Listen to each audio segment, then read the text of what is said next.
سعدية الغجرية.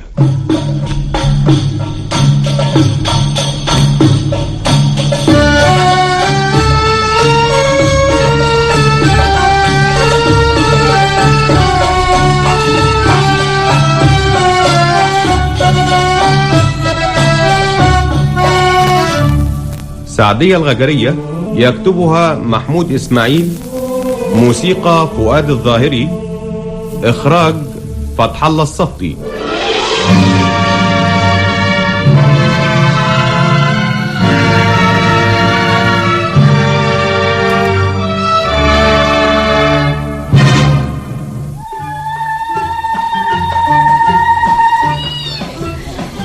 مبروك يا عادل يا ابني.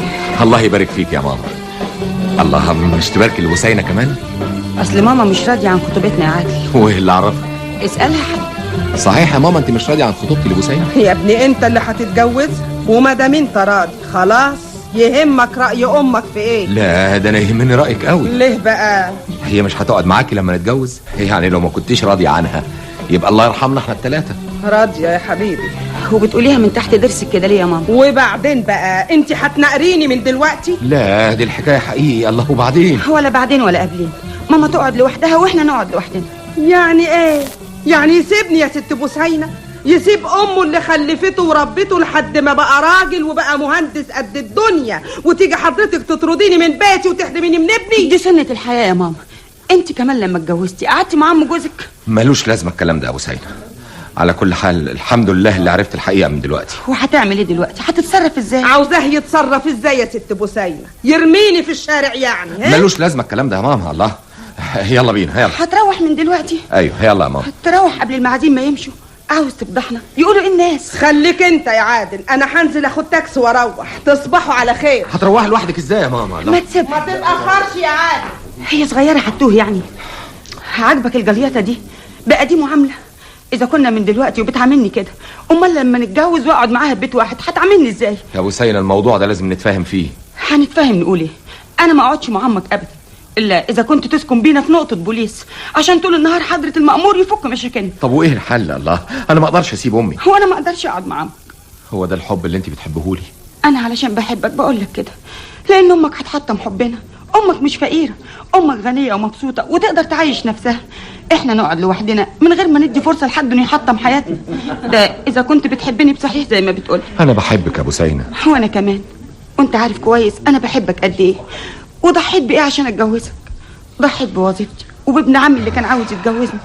وانت عارف ابن عمي ايه؟ مليونير يا عادل. انا عارف هو مليونير وانا حته مهندس مرتبي 35 جنيه. انا مش قصدي اجرحك، لا، انا ببرهلك على حبي يا عادل، ومش عاوزه اي حد يحطم الحب ده حتى ولو كانت امك. تشكر يا بوسينة، بس ارجوك تديني فرصه افكر في الموضوع. هو ده موضوع عاوز تفكير؟ انا مستحيل اعيش مع عمك. ارجوك تفكر. انت فاهم الحقيقه دي؟ حاضر حاضر يا بوسينة.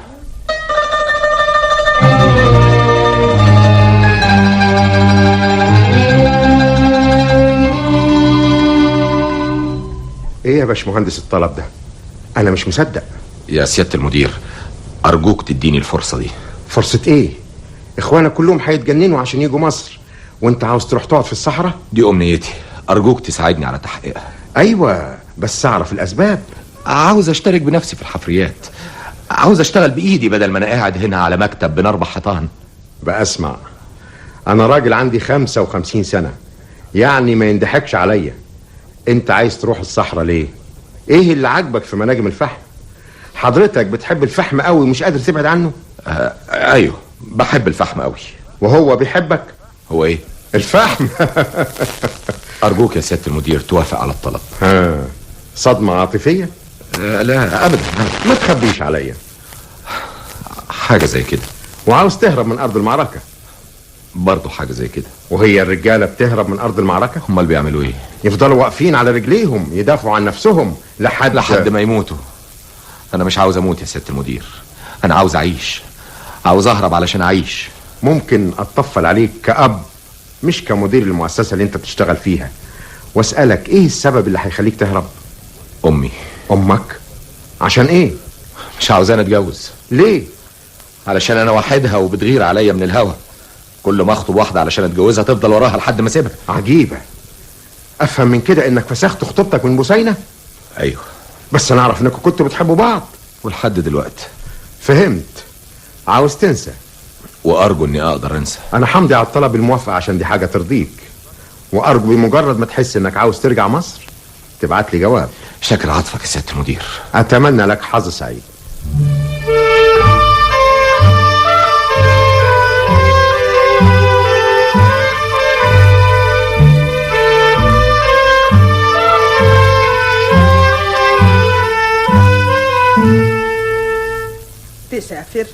تسافر تروح فين؟ لا ما تسافرش. انا هروح لخالك يكلم مدير المؤسسة يلغي انتداب. لا لا لا، ما فيش فايدة يا ماما. المدير مصمم اني اسافر، وهو كمان اتفسح شوية. اصلي عاوز اشوف الصحراء واغير جو. اروح معاك. تروحي معايا فين؟ ده انا هعيش في هو صحراء. ومال اعيش معاك. ايوه بس ما فيش ستات بتروح هناك. وانا ستات يا حبيبي، انا امك. ولا امي كمان تقدر تروح. يعني اقعد 15 يوم ما اشوفكش؟ معلش يا ماما، معلش، دول 15 يوم يفوتوا بسرعه. مستحيل. يعني عاوزاني اترفد؟ اترفد. ايه؟ يعني اقعد كده من غير شغل؟ اشتغل في اي شغلة تانية. يا ماما انا لازم اسافر. تبقى عاوز تسافر عشان تتجوز مقصوبة الرقبة اللي اسمها بوسينة. يا ماما اقسم لك اني مش هتجوز حد، لا بوسينة ولا غير بوسينة. طب عاوز تسيبني ليه؟ عشان شغلي. شغلك ابدا مني يا ابني. مستقبلي وحياتي يا ماما. مش هتسافر. هسافر يا ماما. قلت لك مش هتسافر. هسافر، ولو ما سافرتش هطفش. تبقى كرهتني خلاص. اكرهك ازاي بس؟ حد يكره امه؟ بس انا لازم كمان اشوف مستقبلي وحياتي. يعني مصمم يا عادل؟ ايوه يا ماما. 15 يوم. 15 يوم؟ يعني 15 يوم مش اكتر من كده. ايوه. انت زعلت مني يا حبيبي؟ ده انا بحبك يا عادل، ده انت كل حاجة في حياتي، ده انت ابني وابويا واخويا ودنيتي وكل املي في الدنيا. انا عارف كل ده يا ماما، عارفه. طب يا حبيبي لما انت عارف كده ليه زعلان؟ لا انا مش زعلان ولا حاجه، بس انا عاوز اغير هوا، عاوز اشوف حاجه جديده، عاوز اشوف ناس جديده وعالم جديد، عاوز احس اني حر. حر؟ هو انا مكتفك يا ابني؟ انا مسجون يا ماما، مسجون. ايوه مسجون وعاوز اتحرر من سجني، فارجوك تساعديني كده يا عادل. ما تزعليش مني ارجوكي. هو في ام بتسجن ابنها؟ انا متاسف، ارجوك تسامحيني. الله يسامحك يا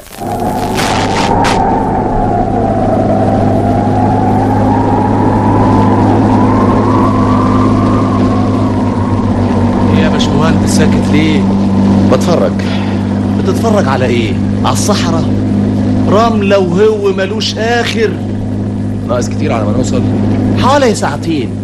طب اقدر انام؟ لو نمت هنام انا كمان. ايه؟ تنام وانت بتسوق؟ امال هكلم مين؟ طيب يا سيدي مش هنام. حضرتك كده يعني من ساعة ما ركبت يعني ما اتكلمتش خالص. انا اللي نازل دش عمال على بطال. عاوز نتكلم؟ او النبي يا باشمهندس. طب ممكن تديني فكرة عن الحياة في المناجم والعيشة يعني انا برضو اللي هتكلم اذا كان ما يضايقكش. امري لله.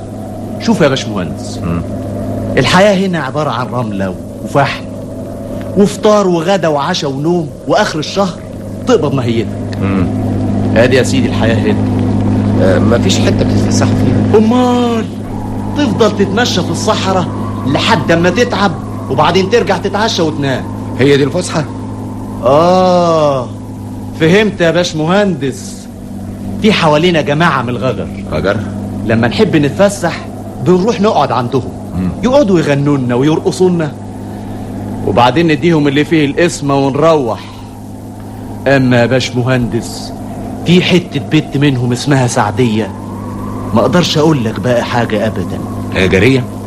هي الرئيسة بتاعت الغجر كلهم، قمر مدوخة المهندسين وغير المهندسين، انما بنت بقى زي الراجل. انت عارف القطة المتوحشة يا باشمهندس؟ اهي سعدية، اللي يقرب ناحيتها تخبيشه على طول. لا يا سيدي ما تخافش، انا لا احبها مش حد ولا حد يهبشني. على فكرة دي مدوخة الباشمهندس احمد. بيحبها؟ بيموت فيها، كل ليلة لازم يروح عندهم، مضيع ماهيته كلها عليهم وبرضه مفيش فايدة. والاكل كويس في الميس؟ لا، من جهة الاكل فكويس قوي. في سينما؟ كل اسبوع بنشوف فيلم. قول لي، في حد متجوز؟ كتير، بس مفيش ولا واحدة راضية تيجي تقعد مع جوزها. مرات الباشمهندس إبراهيم جت قعدت أسبوع واحد وقالت حقي برقبتي وسافرت على مصر تاني. حضرتك بقى يا باشمهندس متجوز؟ خاطب. وهترضى كده تيجي تقعد هنا معاك؟ مش عارف. أنصحك أنا بقى ما تجيبهاش. ليه؟ بعد أسبوع هتقول لك رجعني. لما اشوف. عن اذنك بقى. هتعمل إيه؟ هنام لحسن تعبت.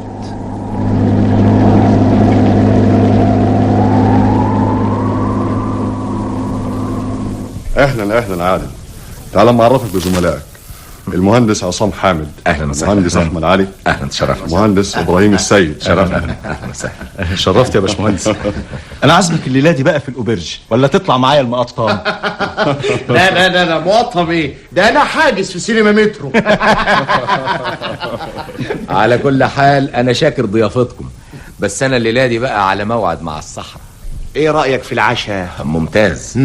تلعب طاوله معرفش ولا شطرنج ولا حاجه ابدا. الله، امال هتقضي الليل ازاي؟ هقرا. ياه، انت بتعرف تقرا؟ يا بختك. ما يلا يا احمد. على فين؟ ما تيجي نوصل للغجر شويه. ها؟ صحيح. طب تعالى معانا يا عادل.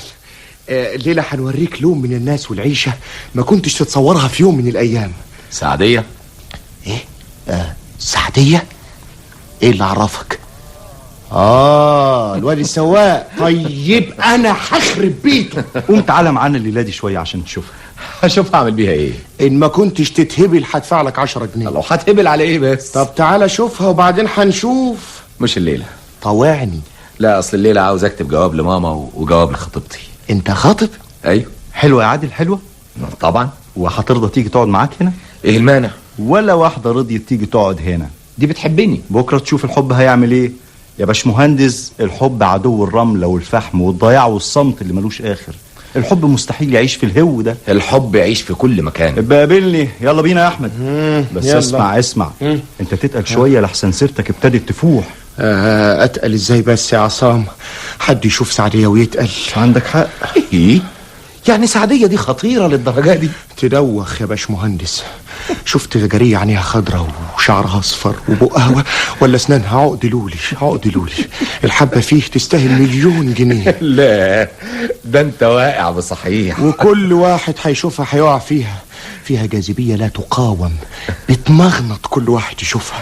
على كل حال الجماعه الغجر دول بيقولوا عليهم بيعرفوا في السحر. السحر في عينيها، في صوتها، في ضحكتها. الله. وبعدين يا باشمهندس، ده انت في حاله سيئه جدا. حالة ميؤوس منها يا صديقي العزيز.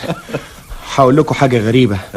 بس ده سر بينا. قول. لا، الأحسن هتفضح ولا حاجة. تعهدوني قبل انكم ما تبحوش بالسر. قول يا اخي بس قول. تصوروا عرضت عليها الجواز. ايه جواز؟ انت مجنون؟ يا ريتها قبلت. عارفين عملت ايه؟ ايه؟ بصت لي من فوق لتحت بعينيها اللي تدوخ اللي ما يدوخش، وقالت لي احنا ما بنتجوز اغراب. يعني ايه اغراب؟ يعني لازم تتجوز واحد من القبيلة، قبيلة الغجر بتاعتها. حاجه عجيبه قوي. واحده زي دي ما ترضاش تتجوز واحد زيك؟ اسمع لما اقول لك.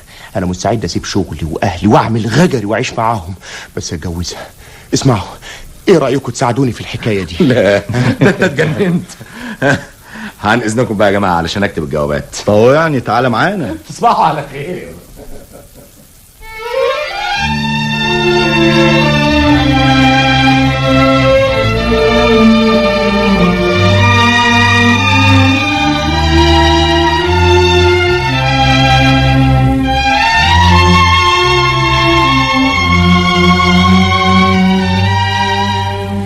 ايش بتريد يا باشمهندس؟ انا بريد قهوه وبريد ترقص لنا. ما قداك الرقص اللي رقصته؟ هو في حد بيشبع من راسك؟ انا عاوزك تفضلي ترقصي للصبح. ما بقدر ارقص تاني يا باشمهندس. لو رقصت تاني هديكي جنيه. وانا يا سعديه جنيه. ما اكتر جناهاتكم يا باشمهندس. ارقص ما ارقص ليه؟ هيا يا سليمان دق تاني عشان ارقص. ما كفاياك رقص يا سعدية. هيدفعوا 2 جنيه يا سليمان. ما بنريد فلوس. ما بتريد فلوس؟ من ميتة يا سليمان ما بتريد فلوس؟ وما يريد حدا من الافنديه دول يجي هنا. انت بتغير ولا ايه يا سليمان؟ ايوه بغير يا سعديه. ادلق على راسك ميه ساقعه. يلا دق يا سليمان.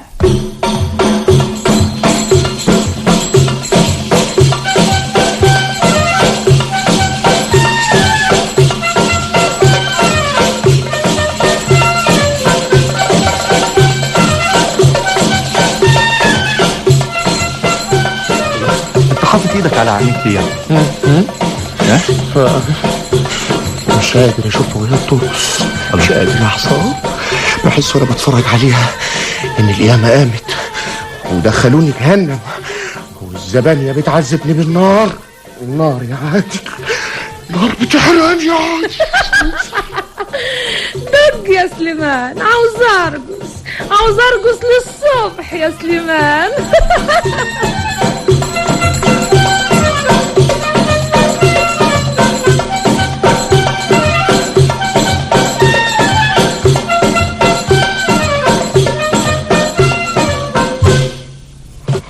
الله، ده صاحبك نام. ده يظهر كان بيقرا. ايه ده؟ مجنون ليلى؟ الله، ده صاحبك بيقرا شعر. عارف لو المجنون شاف سعدية كان عمل ايه؟ كان عمل ايه يا مجنون سعدية؟ كان ساب ليلى وقال كل شعره في سعدية. اسمع عصام، انا هكتب شعر. اكتب يا اخويا. الله، انتوا جيتم؟ انت صحيت؟ اسف اللي صحناك. هي الساعة كام دلوقتي؟ عاوز تعرف الساعة ليه؟ عندك ميعاد يعني؟ هنا في هذا الهو اللي ملوش آخر لا حساب للزمن. الزمن بيجي لحد الصحراء ويتوقف، ويبقى ليل ونهار وشمس وهوا ورملة وفحم. ايه مالك يا احمد؟ احمد غرقان لي شوشته. برضه ما عرفتش تاخد معاها حق ولا باطل؟ وكعيله 2 جنيه، وانا الليله دي بقى جت رجليا في جنيه كمان. ايه يعني سعدية بتعلق ماهيتكم وحياتك وبنستلف. يبقى لازم توروني سعدية دي. بس اوعى يا عادل، اوعى، احسن بعدين هنخسر بعض وهتبقى حرب لا هوادة فيها. انت مش بتقول ما بتقعش لحد؟ ايوه، بس انت قصدي يعني لون شوية وتقيل حبتين، يعني فيه امل مني. امل؟ اوعى عادل، انا احسن، انا بحبها بجد، بحبها بصحيح. مادام خايف مني يبقى ما تاخدنيش معاك. انا برضو شايف كده احسن. الله، انت بتتكلم جد يا احمد؟ والله العظيم، انا بحبها عصام، بحبها يا اخويا. هتجنن ومش عارف اعمل ايه. قولوا لي اعمل ايه؟ اطلب نقلك واسيبها. ده انا لو فاتت عليا ليله واحده وما شفتهاش ببقى عامل زي الوليه اللي كلت دراع جوزها وعاوزه تاكل دراعه التاني. لا ده انت مصيبتك تقيله قوي. تقيله وبس. وريني لما اشوف المجنونه قال ايه في ليلى. أهيم فأستعدي نهاري على الجوى، وأقبع ليلي أستجير القوافية، فما أدرك الأيفاع إلا صبابة، ولا أنشد الأشعار إلا تداوية. دعوني وما عندي لليلى أقوله لليلى، وأنتش الذي عندها لي، فوالله ما شيء خلا الحب باقيا. صحيح، الحب والحياة، الدنيا. سعدية هي مخزن الحب اللي في الدنيا، ومن المخزن ده بيتفرق الحب على الناس كلها. سعدية منجم حب ما ينتهيش. تصبحوا على خير. ايه، هتنام؟ طبعا مش عندنا شغل الصبح. الله، طب وانا؟ اقعد اكتب شعر في سعدية بتاعتك.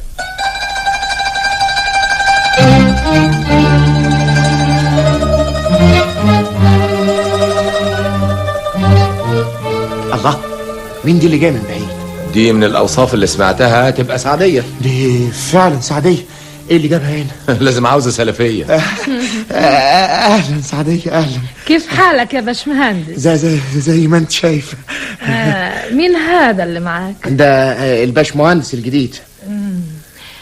اسمك ايه يا زين؟ زين مرة واحدة. اسمه يا ستي عادل.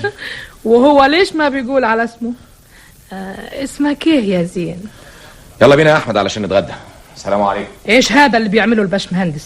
كيف ما بيرد علي؟ لا اصله ما بيحبش الستات، وكمان خاطب. خاطب وهيتجوز. يقوم ما يرد علي؟ انا سعدية. اصله يا ستي مش عارف. اللي مش عارف لابد يعرف. انا هعرفه كيف ما يرد على سعدية. ايه اللي عملته ده؟ عملت ايه؟ ازاي ما تردش على سعدية؟ يا سلام، تبقى ايه سعدية دي بقى عشان ارد عليها ولا ما اردش عليها؟ دي هتتجنن. ما تتجنن ولا تتفلق يا الله، انت يظهر ما شفتهاش كويس. قصدك ايه؟ قصدي ما فيش حد يشوف سعدية وما يعجبش بيها. ليه بس؟ انت هتجنني. انت شفت عينيها كويس؟ هشوفهم اعمل بيهم ايه؟ شفت شعرها، بقها، جسمها. دي سعدية يا عادل. سعدية بالنسبة لك انت، انما بالنسبة لي انا ولا حاجة. على فكرة دي مش هتعتقل. هتعمل ايه يعني؟ دي وشها اتزرط وعينيها احمرت وقالت انا هعرفه مين سعدية. عارف لو عملت اي حركة هنفيها من هنا. ايه تنفيها؟ ايوه. لا اوعى. انت عارف اخوك الصغير واقع فيها لشوشته. انا في الحقيقة مندهش، ازاي شاب زيك مثقف له مركزه وشخصيته يسمح لنفسه انه حتى يفكر في واحدة زي دي؟ هو الحب يا عادل يعرف مثقف ومتنيل ولا مركز ولا نقطة بوليس؟ الحب يا حبيبي ملوش دين ولا وطن ولا لغة. الحب كافر. الحب لازم يكون فيه تكافؤ. والنبي بلاش فلسفة عامية. تكافؤ ايه وهباب ايه؟ هو الواحد ساعة الكهرباء ما بتمشي في جسمه بيقدر يحوش نفسه. ايوه، بقوة الإرادة. قوة إرادة قدام الحب. أدعي عليك بإيه بس؟ روح يا شيخ، ربنا يبتليك بحب يخليك تقول النحل يهو. شفت سعدية يا أحمد؟ دي كانت هنا. أيوة يا سيدي، جاية تعزمنا الليلة على حفلة عاملينها علشان واحدة منهم هتتجوز. عال، ونبقى نهيص بقى الليلة. طبعا الباشمهندس عادل هيختشي على دمه ويجي معانا الليلة دي. ها؟ يقدر يجي؟ ليه؟ إذا جه هتحصل جناية. جناية إيه؟ هتقتله. هي مين دي؟ سعدية. وهي تعرفه منين؟ مش قابلته وقعدت تلاغيه. تصور سعدية قعدت تلاغيه وهو عمل واد تقيل ومرضيش يرد عليها وسابها ومشي. يا نهار ابيض. وبعدين هتخرب بيته ضروري. بلاش كلام فارغ يا جدع انت، بلاش كلام فارغ. عن اذنكم.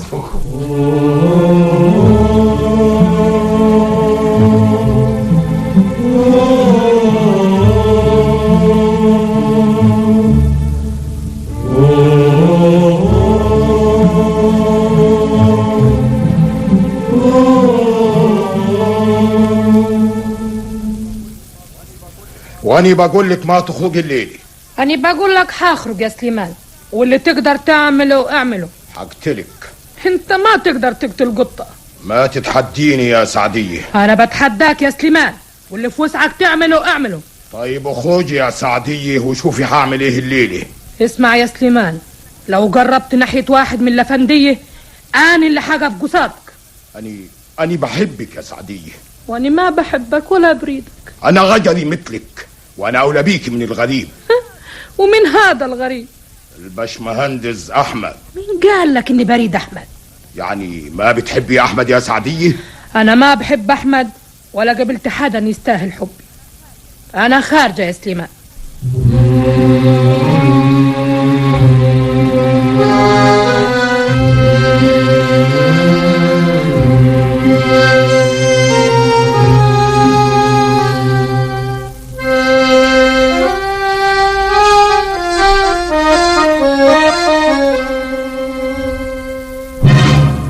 بقول لك قوم. امشي يا بنت انت من قدامي. ايش بتقول؟ انا بنت يا خيبة الرجال؟ قول لها يا احمد تمشي.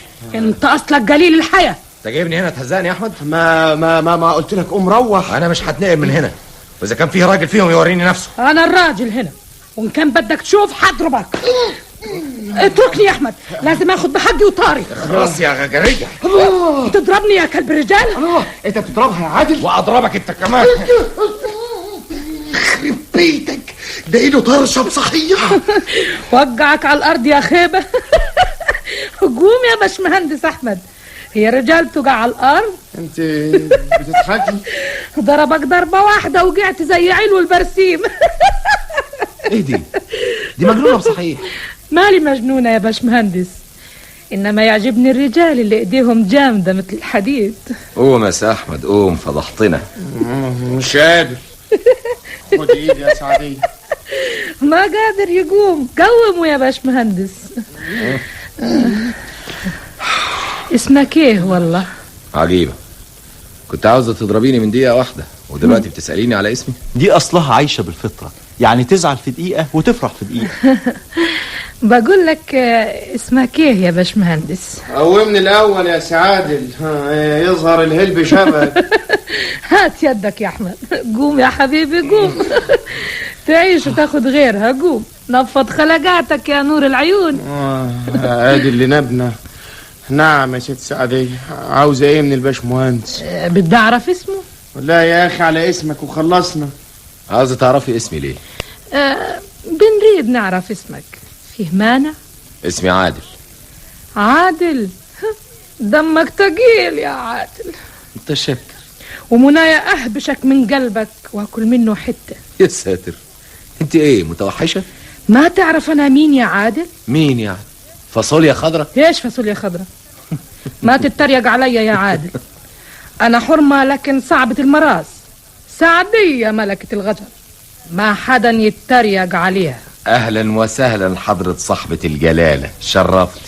ما تزودها معايا يا زين، ولما تلاقي العين بتلاقي العين، ما تعمل تقيل لحسن العين تغمض وتبص ناحية تانية. هو ايه ده بس؟ دي مجنونة صحيح. الله يخرب بيتك يا جدع، انت لغيها شوية، لغيها. دي عمرها ما كلمت حد باللغة دي. بس انا مش عاوز اكلمها. كفى، تفضلوا من غير ما ترد. مع السلامة، احنا ما بنضيف حدا الليلة. كده اهي طردتنا كلنا. وصلهم يا شعراوي. يلا يا اخويا، يلا يلا امال، وخليها ليلة وتفوت. عشان خاطرك انت بس همشي. يلا يا عادل يلا. تصبح على خير يا سعد. ما في خير، ما بنريد حدا منكم يجي هنا. مع السلامة. سليمان، سليمان. ايش بتريد يا سعدية؟ سمعتك بتقول انك بتحبني ومناك تتجوزني. بحبك اكتر من روحي يا سعدية. وبتفعل ما اطلبه منك؟ لو طلبت مني اعدلك رمل الصحراء ما تأخر عليك يا منى العين. قلبك حديد واقوى من الحديد. ايدك جامدة تشق الصخر يا منية القلب. طب دقلي دقلي عشان ارقص لك الاول. ادقلك يا سعدية، ادقلك كده بايدي وقلبي وروحي.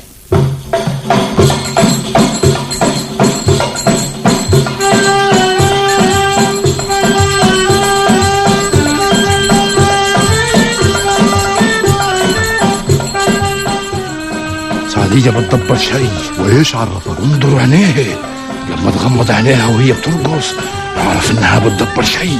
اي والله يا رشوان، قلبي حدثني انها ناوية على الشر. قصدك الباش مهندس؟ ما حينجى من ايدها ولو كانت حياتها هي الثمن. دق يا سليمان، دق كمان يا سليمان.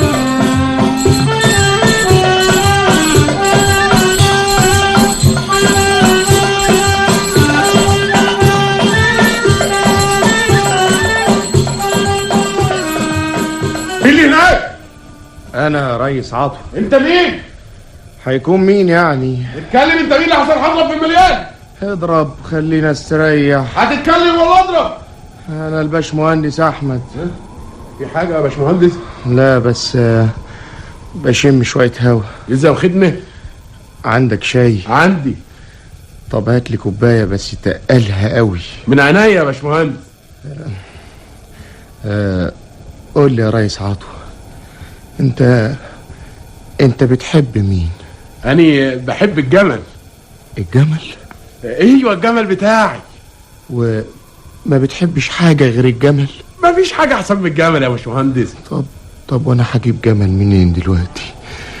ايه ده؟ مين ده اللي بيسحب في الضلمة؟ فين يا باشمهندس؟ اسمع استخبى دلوقتي ورا حيطة. استخبى. هيكون مين يعني يا باشمهندس؟ بس تعالى نشوف مين. روح انت يا باشمهندس وانا اعمل لك الشاي. انت خايف؟ اخاف؟ لا يا باشمهندس، بس الشاي هيفور. طب اسمع نادي عليه. مين اللي هناك؟ نادي كمان. مين اللي هناك بقول؟ مفيش حد يا باشمهندس. غريب، انا متأكد اني شفت شبح واحد. يا باشمهندس الدنيا ليل والواحد يا معينه بتتخيل.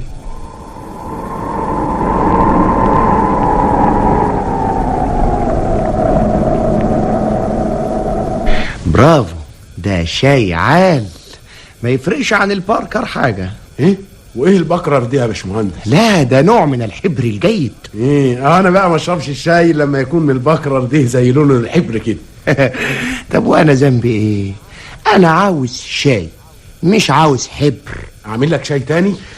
كفايه، انا هقوم انام بقى. الله، بص يا عطوه، شايف؟ والله ده في واحد صحيح. استخبى جنب الحيط تاني؟ اضرب عيار في الهوا؟ لا بعدين يهرب. احنا عاوزين ما يهربش ليه؟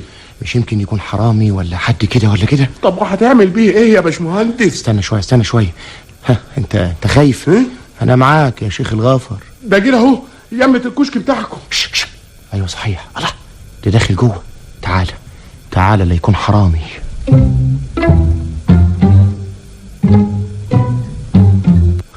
مين؟ ما هتفلت من ايدي، لازم اقتلك. ايدك يا سليمان، اضرب في مليانه شيخ الغفر لو اتحرك من مكانه. ما تتدخل في شيء لا يعنيك يا باشمهندس احمد. تعال هنا. مين ده احمد؟ ده واحد من الغجر. الغجر؟ عاوز يقتلني ليه؟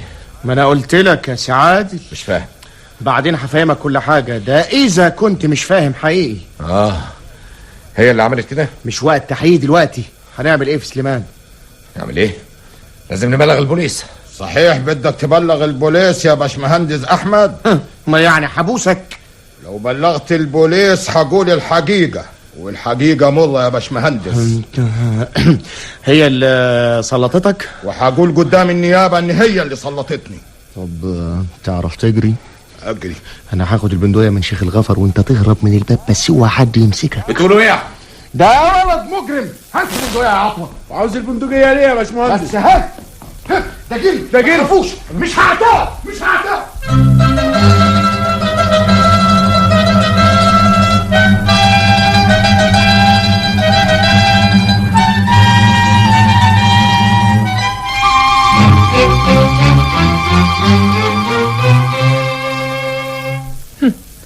ليش ما قتلته؟ هقتله يا سعدية. فلت مني المرة دي لكن ما هيفلت مني المرة التانية. وبتقول بتحبني؟ ما بتعرف تقتل راجل هاني وجرحني وبدك تتجوزني؟ هقتله. حياة عينيك الحلوة هقتله يا سعدية. يا سعدية ده الباشمهندس احمد. ايش بيريد احمد؟ ده هو اللي ساعدني في الهرم. ايش بتريد يا باشمهندس؟ عاوز اكلمك. اتفضل. ايه اللي عملتيه ده يا سعدية؟ لازم اقتله. انت فاهمه نفسك فين؟ احنا عايشين في بلد فيها بوليس وقانون. ما بعترف بالقانون ده، اهني ولازم اخد طاري. طب دلوقتي هو اللي هيبلغ البوليس ولازم سليمان يستخبى في اي حته، لحسن لو قفشوه هيروح في داهيه، وانت كمان هتروحي في داهيه. وايش هيعمل البوليس؟ لا ولا حاجه، بس هيقبض عليكي وعلى سليمان بتاعك، وطبعا في شهود. هتشهد عليا يا باشمهندس؟ انا يا ستي علشان خاطر عينيك اللي هتوديني في طوكر مش هشهد، بس الشيخ الغفر هيشهد، وانا كمان ما اقدرش ما اشهدش. يقولوا ايه بس؟ والله انت هتوديني في داهيه. يلا يا سليمان شوف لك حته تستخبى فيها. ايه عطوة قابلتي؟ اسبوعين 3 وبعدين ابقى ارجع، يلا قبل النهار ما يطلع ويجي البوليس. ايش تقول يا سعدية؟ بدك اهرب؟ ما تهرب كده، انتوا احرار وانا عملت اللي عليا. سلام عليكم. اسمع يا باشمهندس، قول لعادل المرة الجاية سعدية هي اللي هتجيلك بنفسها. طب ما تجيل انا. انا هروح له عشان اقتله. الموت من ايدك حلو يا سعدية.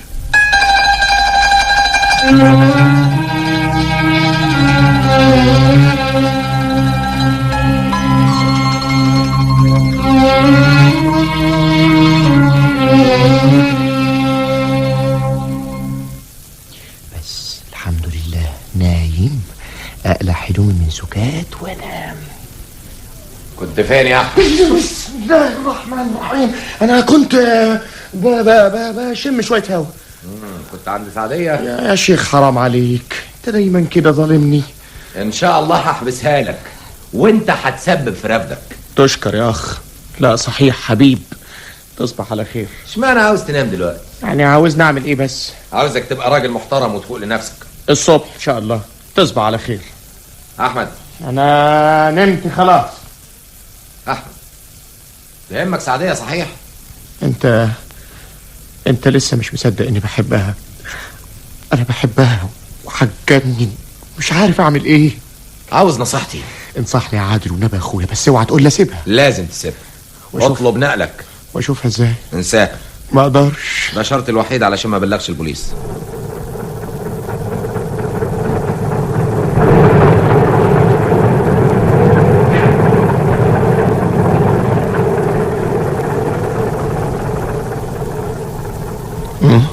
ايه يا احمد؟ عيان ولا ايه؟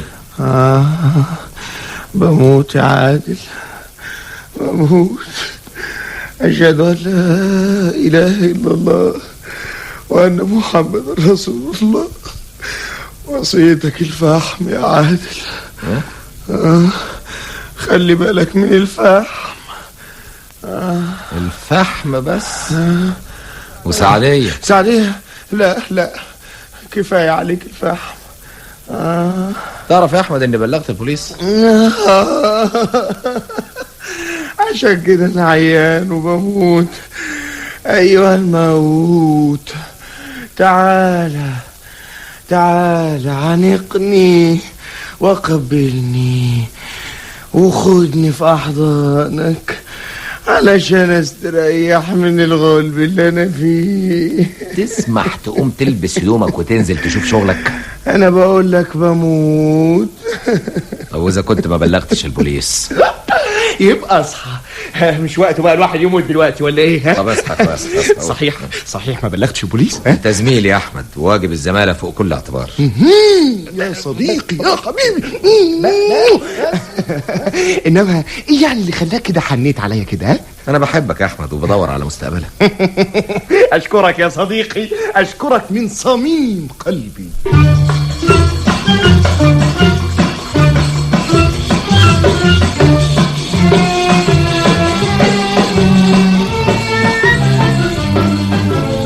ماما تعالي شوفي فستان الفرح.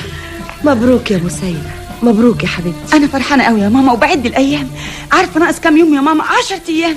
ربنا يتمم بخير يا بنتي. ايوه يا ماما ربنا يتمم بخير، لكن مش عارفه قلبي مقبوض وحاسه ان في حاجه هتحصل.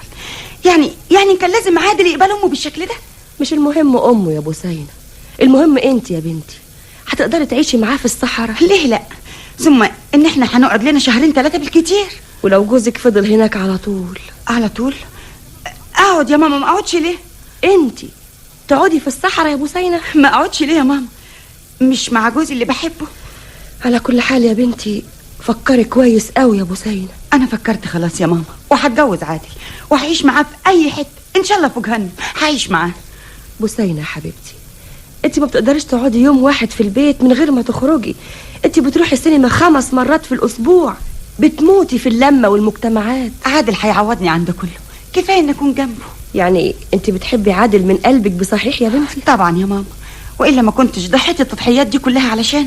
انت عارفه ان ابن عمك لسه بيحبك ومستعد يتجوزك وقت ما تشاوري له؟ عارفه يا ماما، بس انا ما بحبوش. على كل حال يا بنتي انت حره، انا مش عايزه افرض عليكي اي راجل. انت اللي هتتجوزي وانت اللي هتعيشي مع جوزك. كل اللي اقدر اقوله لك يا بنتي ربنا يهنيك ويسعدك. متشكره قوي يا ماما. عن اذنك دلوقتي. رايحه فين؟ رايحه اشتري بقيه الحاجات من السوق وهفوت على الخياطه وبالمره هروح لحماتي. وليه بقى هتروحي لحماتك؟ هعزمها على الفرح. ايه تعزميها على الفرح؟ مش عادل قالك ما تقوليلهاش؟ بس لازم اقول لها ولازم تعرف كل حاجه. ولما يزعل؟ مش هيزعل يا بنتي يا حبيبتي. ما دام اتفقتي على حاجه مع جوزك مش لازم تتصرفي من نفسك. جوزك مش عايز امه تعرف. بس لازم تعرف. ليه بقى؟ انت عاوزه اصحابي يتريقوا عليا يقولوا اتجوزته امه مش موافقه. لازم امه تيجي الفرح وكل الناس يشوفوها. ولو رفضت انها تيجي؟ مش هترفض. هترفض. تبقى هي حر. سعيده يا ماما.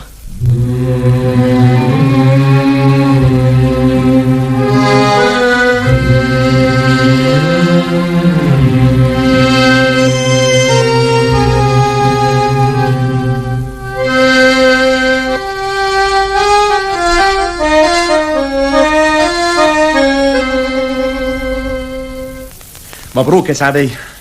على ايش؟ عادل مرضيش يبلغ البوليس. وليش ما بلغ البوليس؟ علشان خاطري. ايش خاطرك؟ زميلي وبيحبني وعارف اني بحبك. لكن انا ما بحبك. ما تقوليش كده يا سعدية. بدك اكذب عليك؟ ما بحبك وما بحب حدا. ليه بس يا سعدية؟ هو انا وحش مش راجل؟ الحب ما بيكون بالحلاوة ولا بالوحاشة. امال بيكون بايه؟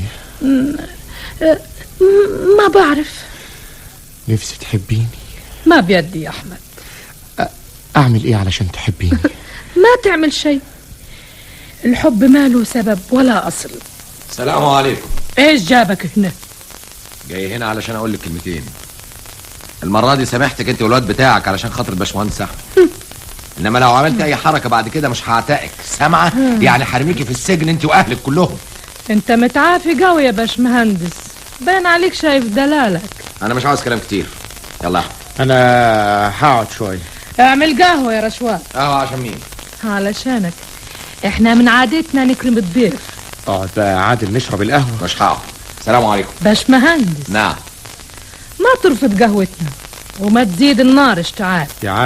يا عادل اقعد اشرب القهوه احسن، دي كبيره قوي عندهم اللي يرفض ضيافتهم. حاضر يا سيدي حاضر. فين القهوه؟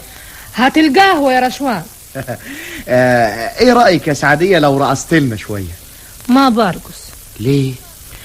ما برقص الا اذا طلب عادل مني. ايه الحكايه؟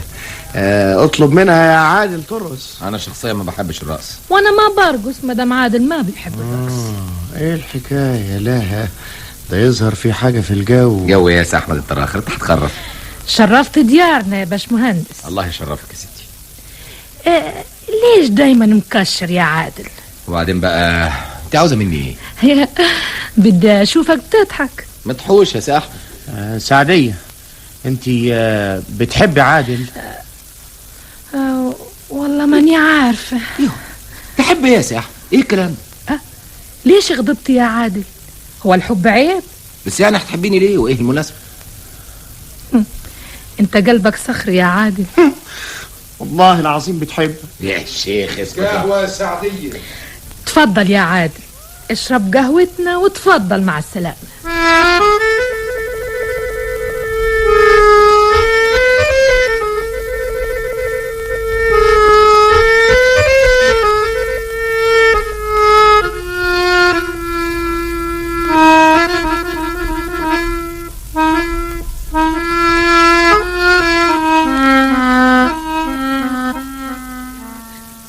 باشمهندس. نعم. سعدية واقفة بره وعاوزاك. سعدية؟ وبعدين بقى الناس تقول ايه؟ ما يهمك حدا من الناس، الحب ما يفكر في الناس. لكن انا خاطب وهتجوز يا سعدية.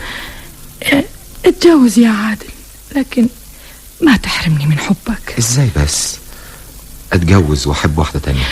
أنا ما بحبك عشان اتجوزك، أنا بحبك لذاتك، بحبك وما في شيء حيفرق بيننا. يا سعدية حبنا ده محكوم عليه مقدما بالإعدام. ليش يا عادل؟ عشان حاجات كتير قوي هتوقف قدامه وهتحطمه. احنا نقدر ما نخلي حاجة تحطمه، نقدر نحميه، نخليه يكبر ويعيش ويبقى له كيان ووجود. الحب ما في حاجة تحطمه إلا الموت. سعدية انت بتجننيني بكلامك ده، بتفتحي نفسي وروحي وكياني. متهيألي اني نايم وكلامك بصحية. واني كمان يا عادل، حبك غير كل حاجة فيه. ماني سعدية الغجرية، أني واحدة تانية عاشقة وما في شيء في حياتها إلا اللي تعشقه. كفاية يا سعدية. ليش خايف؟ ليش؟ افتح لي قلبك يا عادل، أنا بقدم لك أعز شيء عندي، قلبي وروحي وحبي. انت كمان يا عادل قدم لي قلبك. يا ريتني ما طلبت نقلي، يا ريتني ما جيت هنا خالص. ليش يا عادل؟ آسف، ده الحب هو السعادة اللي في الدنيا، واللي ما بيحب ما يبقى إنسان. حقك تفرح بالحب يا عادل. يا سعدية ما تقول شيء يا شيخ. عادل قرب مني، طل في عيني، ايش بتشوف؟ هتضحك علينا بعد كده وتقول ايه يا باشمهندس؟ ده احمد. ما يهمك منه شيء. ايه يا احمد، عاوز حاجة؟ عاوزك ما تضحكش علينا وتقول انك بتحبها. ايوه يا احمد، احنا بنحب بعض. اصله بينكر انه بيحبك. صحيح بتنكر يا عادل؟ ما تتكلم يا سي عادل. ايوه بحبها. يا ممكن. ايه ده؟ ايه ده؟ عاوز تضربني يا سي احمد؟ معلش، خسارة ايدي تتمد عليك. ليش زعلان يا عادل؟ والله يا سعدية أنا مش عارف حبنا ده هيودينا فين. وايش يهمك يودينا فين؟ كفاية علينا اننا بنحب بعض، اما حيودينا فين ما يهمني ولا يهمك. طيب أقول لك مع السلامة انتي دلوقتي. على وين اروح؟ تروح؟ ما بدي اروح. امال هتروحي فين؟ اقعد معك شوي. تقعدي معايا فين؟ هنا ولا اقول لك تعال انت معي. اجي فين؟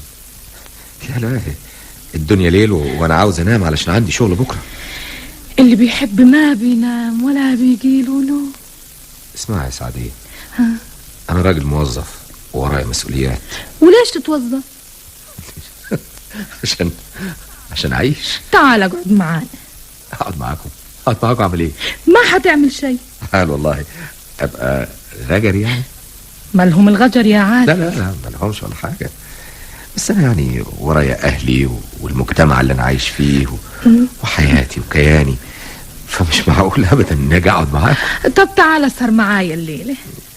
مش الليله، ماني سايباك الليله يا عادل. سعدية الله يا عقلي. يا حبيبي الحب ما بيعرف العقل.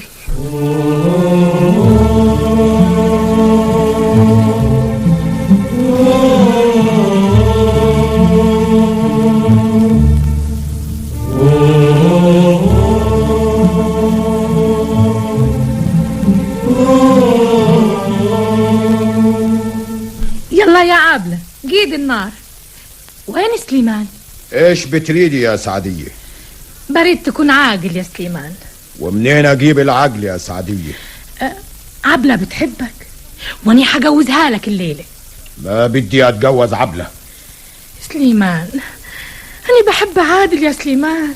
عادل غريب يا سعدية. أنا عارفة لكن بحبه. وعادات، عادة الغجر يا سعدية ما يتجوزوا إلا من أهلهم. مين قال لك إني حتجوز عادل؟ بتقول إنك بتحبيه. بحبه لكن ما قلت إني حتجوزه. وإيش الحب وإيش الجواز؟ الحب ما بيعرف شيء غير الحب. أنا بحب عادل لا من أجل جواز ولا من أجل شيء. أنا بحبه لأجل الحب يا سليمان. وعادل جاي هنا الليلة؟ أيوه، وبدي تحتفل بيه الليلة. حارقص وحنغني وحتكون ليلة العمر يا سليمان.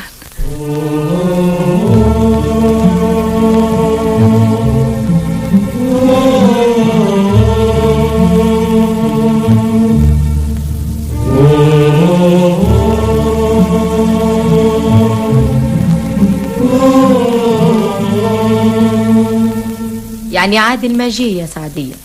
ماني عارفة يا عابلة، اتأخر كتير.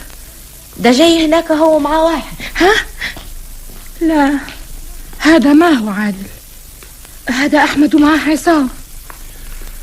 مساء الخير يا سعدية. أهلا وسهلا. وين عادل يا أحمد؟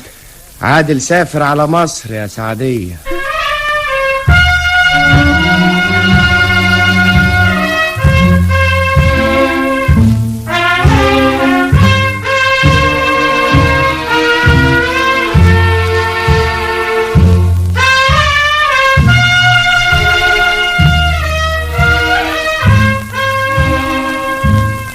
عادل ايه اللي جابك هنا؟ متضايق يا فؤاد، قلت فرفش شويه. جيت امتى؟ امبارح. صحيح خلاص هتتجوز بسينة؟ وكاتب الكتاب والدخله بكره. بسرعه كده؟ ايوه. ايه مالك؟ اجيب لك حاجه تشربها؟ على ايه؟ الله، انت مش طبيعي فعلا يا فؤاد. في حاجه حصلت؟ حاجات كتير قوي. احكي لي. احكي لك على ايه ولا ايه؟ ليه يا عادل؟ ده احنا اكتر من اخوات. اصلها حكايه متعقده ومفيش داعي. انت عارف اخوك يموت في الحكايات المتعقده. احكي لي. قول لي قبله، انت اصطلحت مع مراتك ولا لسه؟ اصطلح؟ ده انا ما صدقت زعلنا كده. وناوي تسيبها ولا ايه؟ اسيبها؟ هو انا مجنون؟ ده بس شهر ولا شهرين اشم نفسي فيهم وبعدين اصالحها. يعني بدي نفسي اجازه. حرام عليك يا فؤاد، الست بتاعتك طيبه قوي. طب وانا قلت حاجه؟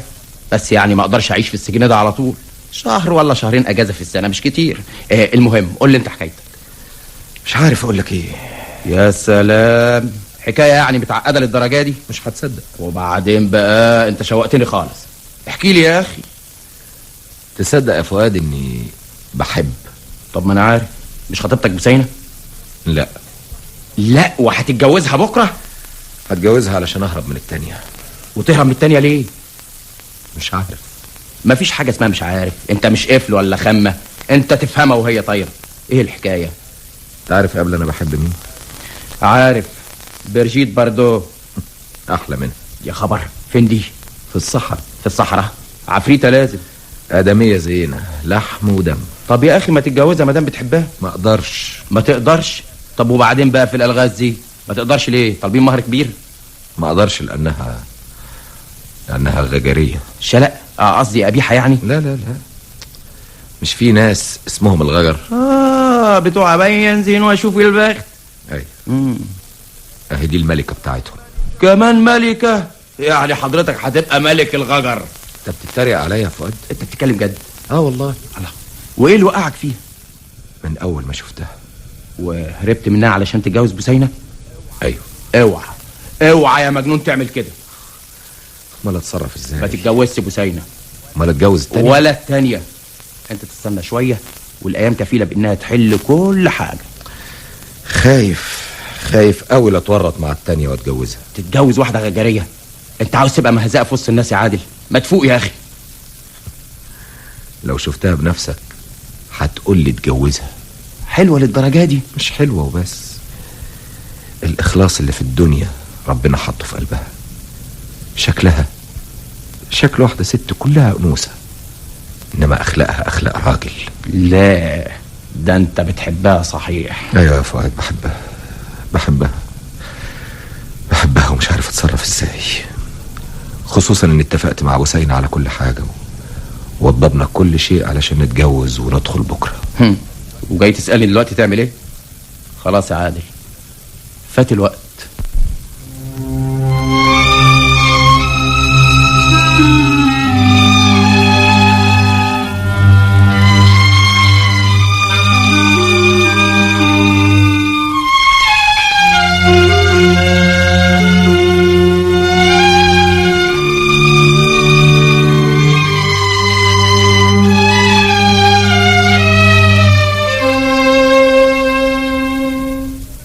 يا باشا مهندس. ايوه يا عم حسين. في واحدة عندي في الأوضة مستنياك. واحدة؟ مين دي؟ واحدة من الجماعة ياهم دول بتوع نبين زين. سعدية؟ عادل. ازيك يا سعدية؟ الله يسلمك يا عادل. ايه اللي جابك يا سعدية؟ ما بتعرف ايش اللي جابني، ايش اللي خلاك تسافر من غير ما تقولي. سعدية، انا قلت لك اني خاطب وهتجوز، وقلت لي انك ما حترجع تاني وحتطالب بنقلك. ليش بدك تهرب يا عادل؟ عشان خايف. وايش بيخوفك؟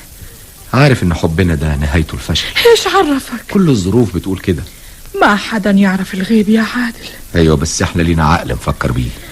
الحب ما بيعرف العقل، الحب من القلب مش من العقل. سعدية، أرجوك إنك تنسي إنك عرفتيني في يوم من الأيام. حاول إنك تنسيني. ما حنساك. سعدية، أنا مش عارف أقول إيه. أنت بتخون قلبك يا عادل. غصب عني. أنت راجل وحياتك ملك يديك، أنت اللي تقدر تتصرف في حياتك. سعدية، قولي لي، أنت جيتي هنا إزاي؟ جيت بالقطر. معاك فلوس علشان تروحي؟ معاي. طب قومي علشان تسافري. هسافر يا عادل، بس قول لي هترجع تاني ولا ما هترجع؟ مش هرجع يا سعدية. قتلتني يا عادل، قطعت قلبي بكلمتك هذه. انا بقول لك الحقيقة وارجوك انك تسامحيني. الله يسامحك. خد يا سعدية. ايش هذا؟ فلوس. فلوس؟ لو بدي فلوس كنت بقيت غنية يا عادل. أنا بدي الحب، ما بدي فلوس. رجع فلوسك يا باشمهندس. السلام عليكم. طيب اوصلك سعدية لحد المحطة. ما تخاف علي. انت غريبة وما تعرفيش مصر. اللي يسأل ما بيتوه. السلام عليكم.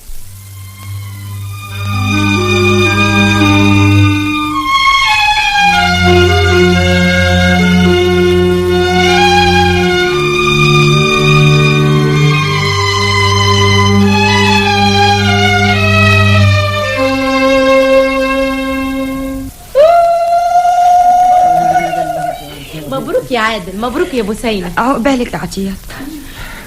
واحنا هنفضل قاعدين كده؟ امال هنعمل ايه؟ انا حاجز في لوكاندا وعايزين نزوغ ونسيب الفرح. ما هو مش معقول نفضل قاعدين كده هيتفرجوا علينا. يلا بينا. على فين؟ بس هنوصل للمصوراتي ونرجع لكم حالا. لا تبقوا هتزوغوا طبعا. هنرجع بقول لكم هنرجع.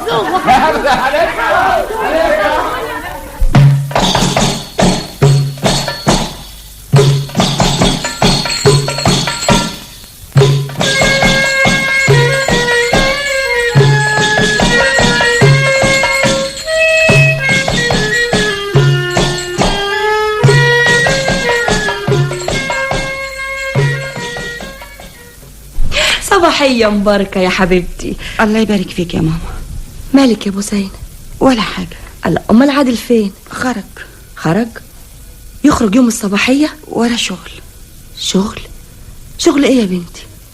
ايه الحكاية يا بوسينة؟ ولا حاجة يا ماما. ولا حاجة؟ هو أنا مغفلة؟ ده في حاجة كبيرة قوي يا بوسينة. ايه يا بنتي؟ ايه الحكاية؟ عادل بيحب واحدة تانية. ايه؟ بيحب واحدة تانية؟ وايه اللي عرفك؟ هو اللي قال لي. طب واتجوزك ليه؟ مش عارفة يا ماما، انا متضايقة وعايزة اموت نفسي. تموتي نفسك؟ الرجالة كلها كده يا بنتي. طب قومي على البيت، قومي. لا يا ماما ما اقدرش. ايه هتفضلي معاه؟ على الاقل شهر يا ماما علشان نقطع ألسنة الناس. اهلا حماتي. حماتك منك لله يا شيخ. تشكري ستي. انت خرجت ليه؟ انا فضلت اني اخرج علشان اريح اعصابك. اعصابي؟ هي فين اعصابي دي؟ دلوقتي هنعمل ايه؟ هنتصرف ازاي؟ اللي عاوز تعمله اعمله. انا شخصيا يا بوسينة مش عاوز اسيبك. يا اخواتي على البجاحة. رجالة اهدي بتاعت ليان دي يا اخواتي. ارجوك يا ماما ماليش لزوم الكلام ده. انا هفضل معاك شهر وبعدين نتطلق. وانا تحت امرك.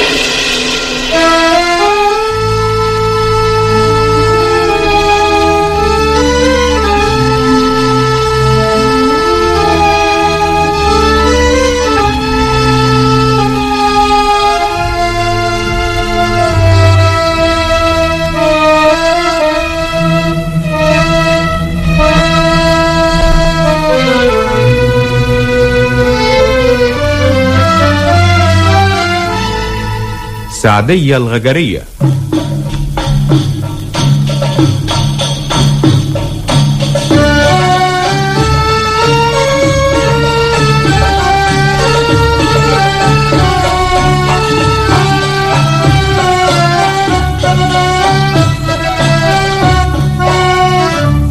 سعدية الغجرية يكتبها محمود إسماعيل، موسيقى فؤاد الظاهري، إخراج فتح الله الصفطي.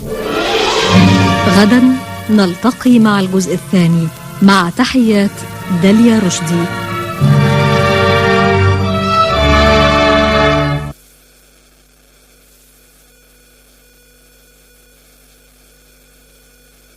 هنا القاهرة. سيد إسماعيل في ألحانه وكلمات علي سليمان.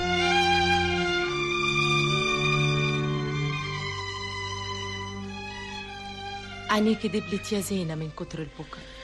وإيش يعمل البكاء يا عبد؟ ما بدك تاكلي لقمة؟ بقالك 3 أيام ما دقتي زاد. والله ما بدي آكل ولا بدي أعيش يا عبد. سعدية، إيش بتريد من سعدية يا سليمان؟ كيف حالك دلوقت؟ بتمنى الموت يا سليمان. تتمني الموت وفي ناس تتمنى تراب رجليكي؟ أنا بحبك يا سعدية وبدي أتجوزك. أنا أولى بيك يا سعدية. إيش تقولي؟ بتحبني وبدك تتجوزني؟ قوليها يا سعدية ويبقى الفرح الليلي. لا يا سليمان، هني ما اتجوز واحد ما بحبه. بقى كده يبقى موتك حل. ارجع يا سليمان. لازم أقتلها، لازم أمزع قلبها بالسكين. سليمان، ايش ده اللي عملته يا سليمان؟ سعدية، سعدية، كمل علي يا سليمان. طعني بسكينة قطعنا كمان في قلبي عشان استريح. سعدية، سعدية، يا بو يا الحقوا سعدية، سعدية بتموت، سعدية بتموت. خلص علي يا سليمان. سامحيني يا سعدية، سامحيني. كيف عملت هذا؟ كيف طعنتك؟ يا ريتني كنت طعنت قلبي قبل ما اطعنك. ابوس رجلك يا سليمان، اقتلني، ما بدي اعيش، ما بدي اعيش. ليش يا سعدية؟ ليش؟ ده احنا كلنا بنريدك وعاوزينك. سعدية، ليش ضربتها يا سليمان؟ المقدور يا زهران. عميت يا ناس، عميت. روح يا سليمان انتظرني في خيمتي. سعدية، ايش يا زهران؟ اكشفي عن جرحك. لا لا، ما بدي احدا يداويني. جهزوا النار. قلت لكم ما بدي احدا يداويني، بدي اموت. بدي اموت، اتركوني اموت.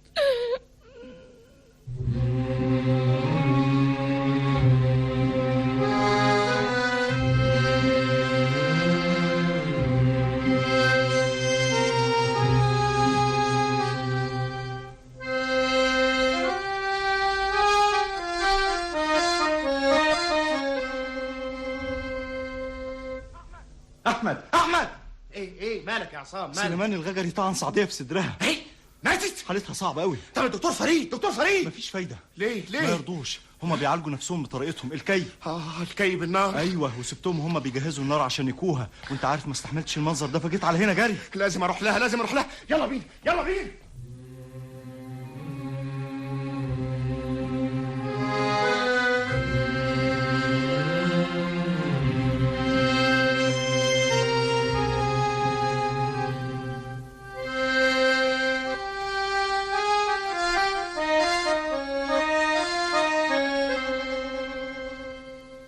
باش مهندس عصام. ايوه زهران، خير؟ سعدية مالها؟ سعدية بتموت يا باش مهندس. بتقول ايه؟ تركته وكل القبيلة واقفة حوالين خيمتها. واحمد عرف؟ ما قلت له انما سعدية بتترجاك تصنع فيها معروف. اي خدمة زهران؟ سعدية بدها عادل. بدها تشوفه قبل ما تموت. عادل؟ واجيب عادل منين دلوقتي؟ سعدية بتحتضر وتريد رؤيتك قبل ان تودع هذا العالم. أرجوك أن تحضر لرؤيتها سريعا. أخوك عصام. في إيه التلغراف ده يا عادل؟ لا مفيش. أخبار مزعجة؟ لا. طب وشك اصفر كده ليه؟ لا مفيش حاجة. الله، بتعمل إيه؟ هسافر. هتسافر؟ أيوة لازم أسافر دلوقتي.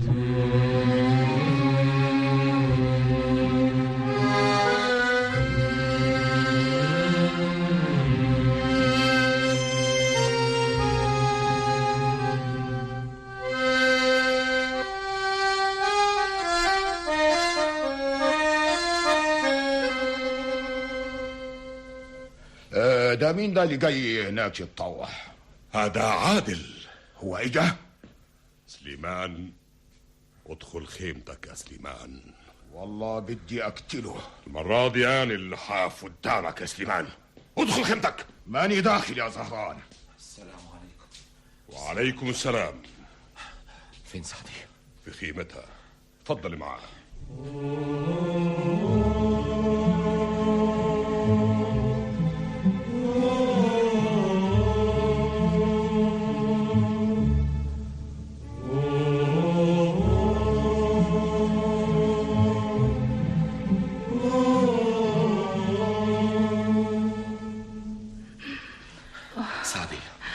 سعدية.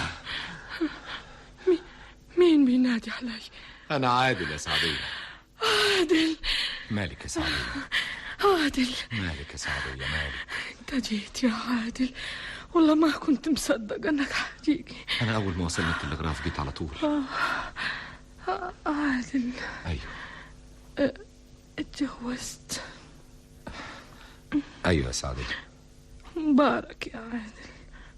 وين حرمتك؟ سبتها في مصر. ليش ما جبتها؟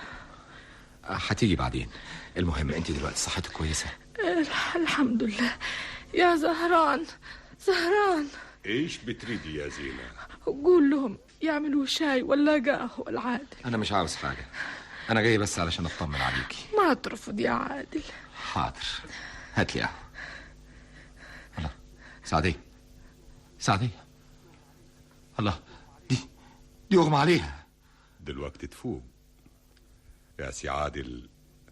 سعدية بتحبك من كل قلبها، وسعدية عمرها ما حبت راجل. انت اول راجل في حياتها. أنا عارف يا زهران، إنما مش عارف أعمل إيه. احنا نرحب بيك معانا يا عادل، لأجل عيون سعدية كلنا بنخدمك ونتمنى رضاك. ايش تقول يا عادل؟ هقول إيه يا زهران؟ المهم دلوقتي إن سعدية تخف. سعدية ما حتخف إلا إذا عرفت إنك ما حتسيبها. سعدية بتتمنى الموت لأنك سبتها. يعني قصدك أفضل قاعد جنبها؟ هذا إذا كنت بتريد سعدية تعيش.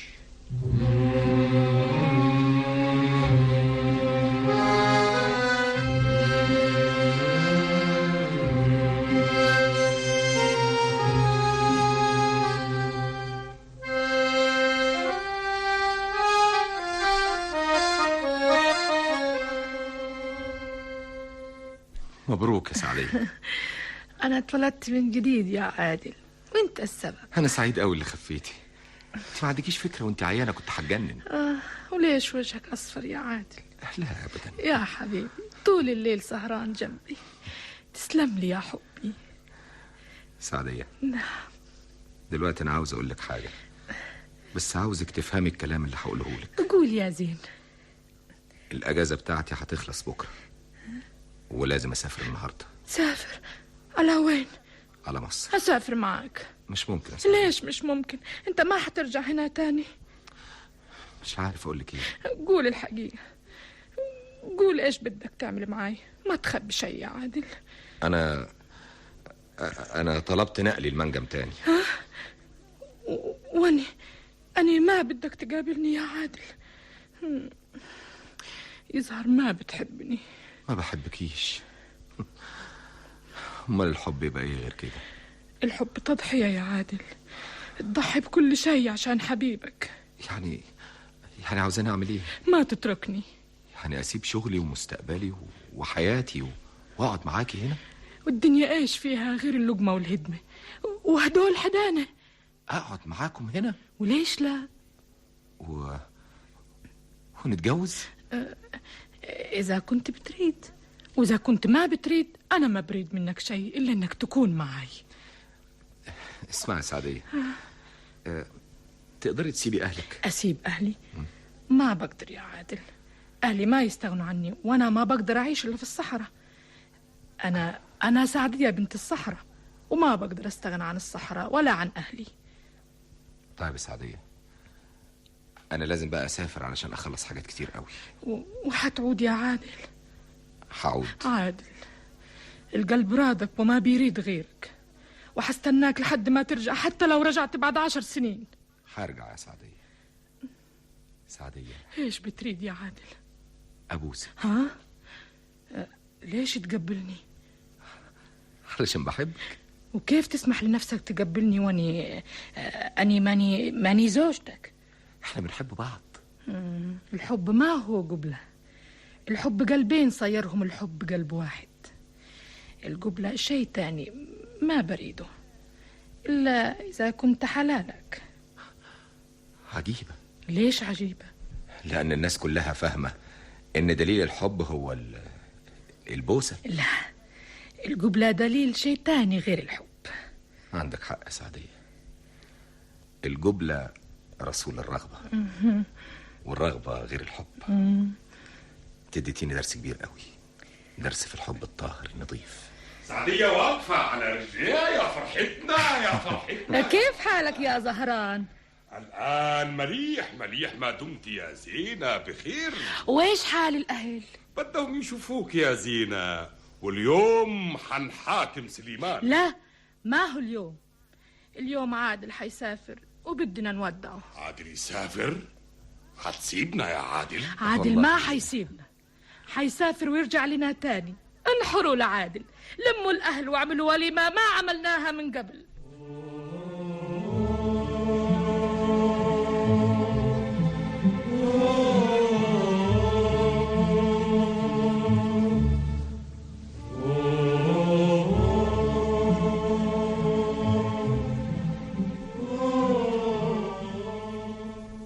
يا وسينة، فكرتي؟ افكر في ايه؟ عاوزين نتفق هنسيب بعض ازاي من غير شوشرة ولا فضيحة. انت مصمم برضو انك تسيبني؟ عشان ما اقدرش اعيش معاكي وانا بحب واحدة تانية. حتى لو عرفت اني حامل؟ حامل؟ وايه اللي عرفك؟ الدكتور، واذا كنتش مصدق اهو صاحبك وتقدر تسأله. وعرفتي امتى؟ امبارح بالليل تعبت وبعت له الدكتور، جاني وكشف عليا وقال لي اني حامل. مبروك يا وسينة. اظن مش معقول هتسيبني انا وابنك بعد كده. كل اللي اقدر اقوله لك اني مش هطلقك.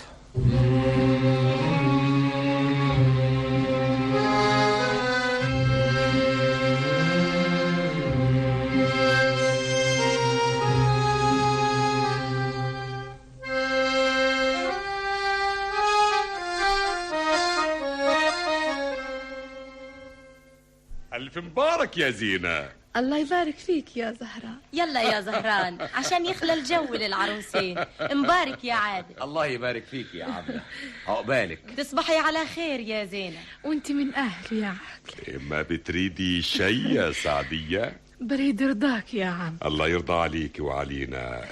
تصبحوا على خير يا أحباب. وانت من أهله يا زهران، وانت من أهله. أنا فرحانة يا عادل. منى يرقص لك، تعرف تدق على الطاولة؟ أعرف شوية. دق لي يا زين. بدي أرقص لحبيب القلب. انت رقصت كتير الليلة. منايا ما بطل رقص عشانك. فرحة الليلة ما تتقدر بمال. ده أنا اللي فرحتي ملهاش أول ولا آخر. تعالي جنبي يا سعدية. بدي أرقص لك. تعالي هنا جنبي هنا. هات يدك يا عادل. قربي شوية كمان. عاوز أبص في عينيك الحلوة.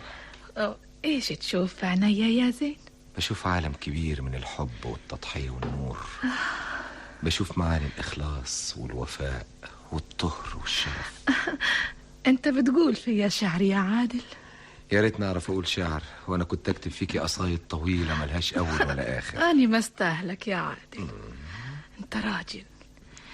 أني ما كنت أحلم في يوم من الأيام إن أتجوز واحد مثلك. أنت فرحة عمري يا سعدية. أنت الهدية اللي قدمتها لي العناية الإلهية. كفي يا عادل. النساء ما تستاهل يتقال فيها كلام مثل هذا. يا ريت كل الستات اللي في الدنيا زيك.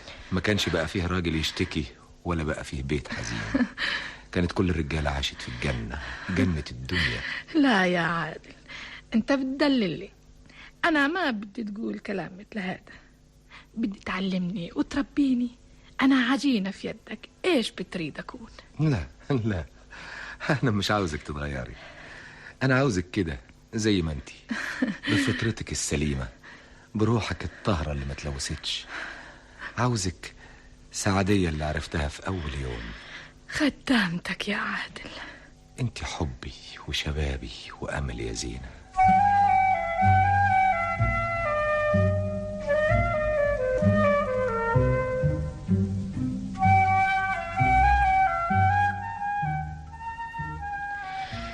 النهار قرب يطلع يا عادل. ما بدك تنام؟ ما بدي أنام يا سعدية. إيش بتتكلم مثلنا؟ أنا مش خلاص بقيت منكم؟ قوم نخرج برا الخيمة نشم هوا الصباح. نخرج يا زينة.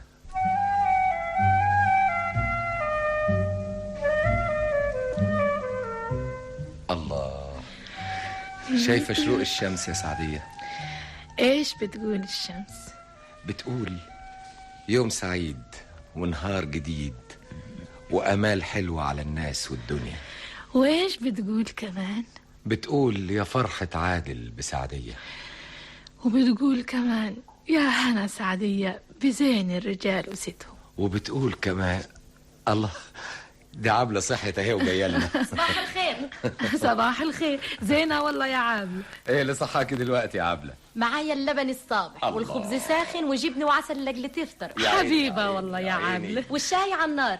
ايش بتريدي تاني يا سعدية؟ ما بريد شيء تاني يا عبلة، الله أكرمني وأعطاني كل شيء. عادل هو كل شيء يا عبلة. سعدية اقعد نفطر يا زين. الله الله، ده العيش سخن قوي.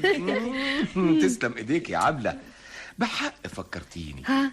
ايه رأيك يا سعدية؟ عاوزين نعمل فرن هنا ونخبز عيش ونبيعه للعمال وللناس اللي حوالينا.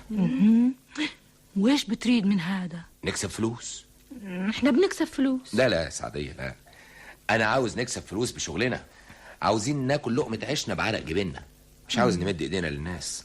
مش عاوز واحدة مننا ترقص للناس ولا واحد يطبل ولا واحد يزمر علشان ناكل لقمتنا، لا. انا عاوز نفهم الغجر كلهم ان الحياة الواحد فيها لازم يعرق ويكسب ويعيش. وكيف هتفهمهم؟ انا هعرف ازاي افهمهم، بس انت تساعديني. هتلاقيني دراعك اليمين، بس هتتعب يا عادل. انا عارف اني هتعب، لكن الهدف اللي قدامي يستاهل التعب اللي هتعبه. ربنا يعينك يا عادل.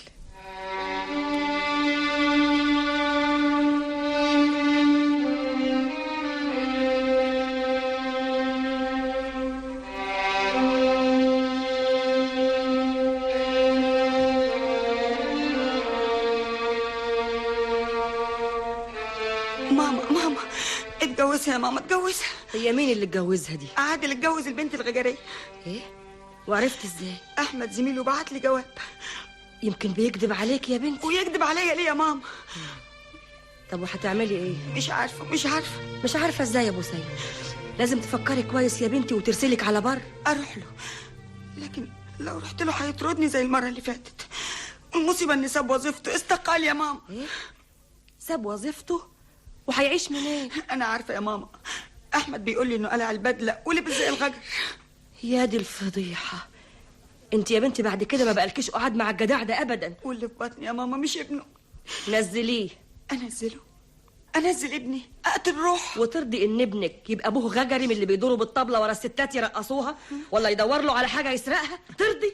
اسمعي يا ماما، انا هروح. هو مين ده اللي تروحي له؟ تروحي لواحد زي ده؟ هو الراجل اللي يعمل كده يبقى بني ادم ويستاهل واحدة تدور عليه؟ صحيح، ده لازم يتجنن.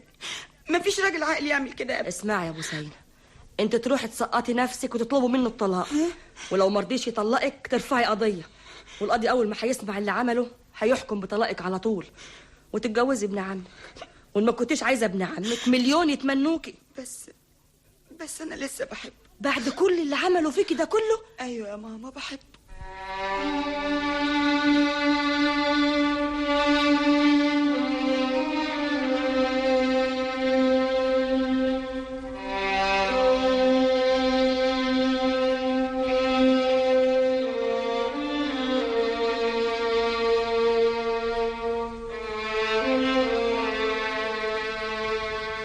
يا عادل انا عاوز اساعدك، بس انت عارف ان الجماعه الغجر دول مش بتوع شغل. يا سيادة المدير، انا المسؤول عن كل حاجة. بتقول عملت مخبز؟ ايوه يا فندم، ايوه. وادي عينة العيش. انا مستعد ابعت لكم عيش دورها 10 ايام، وبعد ما سيادتك تطمن ابقى انا اولى. طيب وبقيه الاصناف؟ هوردهم لكم يوم بيوم، ولو حد اشتكى من الاكل ما تصرفليش سيادتك ولا مليم. طب تقدر تقول لي جبت الفلوس منين للشغله دي؟ كان معايا 150 جنيه، هم دول راس مالي. على كل حال انا حاسس اني لازم اساعدك، بس انا هديك فرصه واحده، اسبوع. لو حصل اي حاجه ابقى انا متاسف. متشكر قوي يا سيادة المدير، متشكر.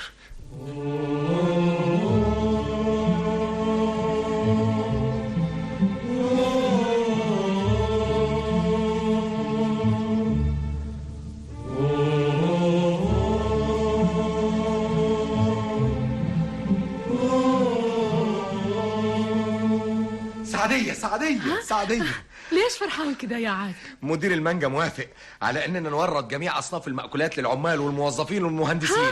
ايوه شغله نكسب لنا فيها في الشهر يجي 100 جنيه. وايش تعمل بالفلوس؟ ايش نعمل بالفلوس؟ القرش النهارده هو عصب الحياه. القرش هو الدنيا.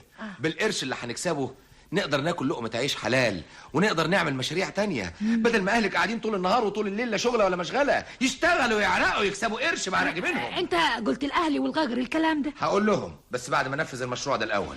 انت تعرف ما في حدا راضي يشتغل في الفرن. ليه؟ ده انا هديهم اجور، هدي كل واحد فيهم 25 قرش في اليوم. ما هم راضيين، اتعودوا على الكسل ولازم تفهمهم الاول ايش معنى العمل. زهران فين؟ زهران في خيم. انا رايح له. زهران ايش بتريد يا عادل؟ عاوزك تجمع لي الغجر كلهم. ليش؟ عاوز اكلمهم في موضوع مهم. موضوع ايش؟ زهران انت راجل عاقل وبتفهم، انت راضي عن العيشه اللي عايشها الغجر؟ ليش؟ مالها؟ انتوا مش عايشين يا زهران. ليش مش عايشين؟ اللي عاوز يعيش في الدنيا دي لازم يعرق ويتعب علشان ياكل لقمته. يعني لازم يشتغل، لازم يبقى له حرفه. ايش حرفه؟ عمل، يعني يزرع ارض، يشتغل صنعه، نجار، حداد، يتعلم يبقى مهندس ولا محامي ولا دكتور. نحنا صنعتنا في يدنا. صنعتكم ايه يا زهران؟ واحد يمسك طبلة والتاني مزمار وواحدة ترقص؟ لا يا زهران لا، لقمة العيش اللي تيجي من الطريق ده لقمة مسمومة. احنا عاوزين ناكل لقمة نظيفة. لكن نحنا ما تعودنا نشتغل. لازم تتعودوا. الغجر ما يرضوا. انا عاوز اكلمهم. ما في فايدة. ما فيش حاجة اسمها ما فيش فايدة، بس اجمعهم لي وانا هكلمهم. هجمعهم لك، بس اقول لك ما في فايدة.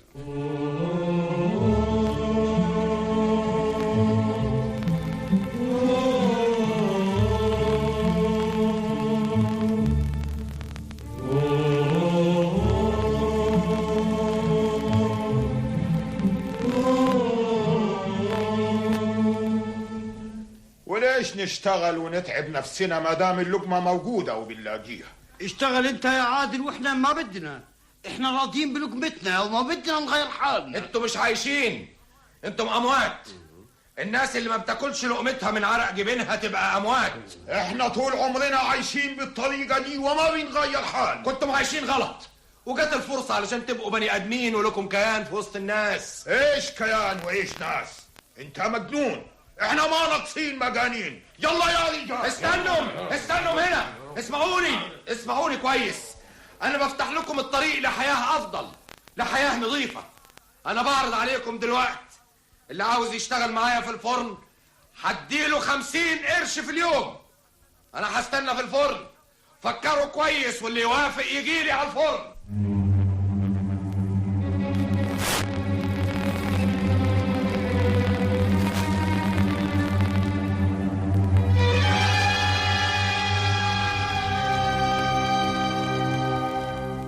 ايه يا عادل، صحيح الفرن اللي بنيته اتحرق؟ ايوه يا سيادة المدير، ورجائي انك تصبر عليا شوية لحد ما ابني الفرن تاني. يا عادل انت بتنفخ في قربة مقطوعة. الغجر دول ناس خدوا على التنبلة، وانت عاوز تعمل منهم مجتمع حي متحرك له كيان، واعتقد انك هتتعب قوي. ايوه بس انا سعيد قوي بعمل الجديد ده. اعظم حاجة في الدنيا ان الواحد يكون له هدف في الحياة، وانا دلوقتي لقيت الهدف اللي اعيش علشانه. ربنا يعينك يا عادل، وانا اتمنى لك كل نجاح. بس انا كان ليا رجاء عند سيادتك، بس مكسوف. قول يا عادل، انت زي اخويا، وبصراحة انا ابتديت افهمك وابتديت امن بيك. يعني كنت عاوز قرشين صغيرين سلفة. عاوز كام يا عادل؟ 50 جنيه. تحت امرك يا عادل.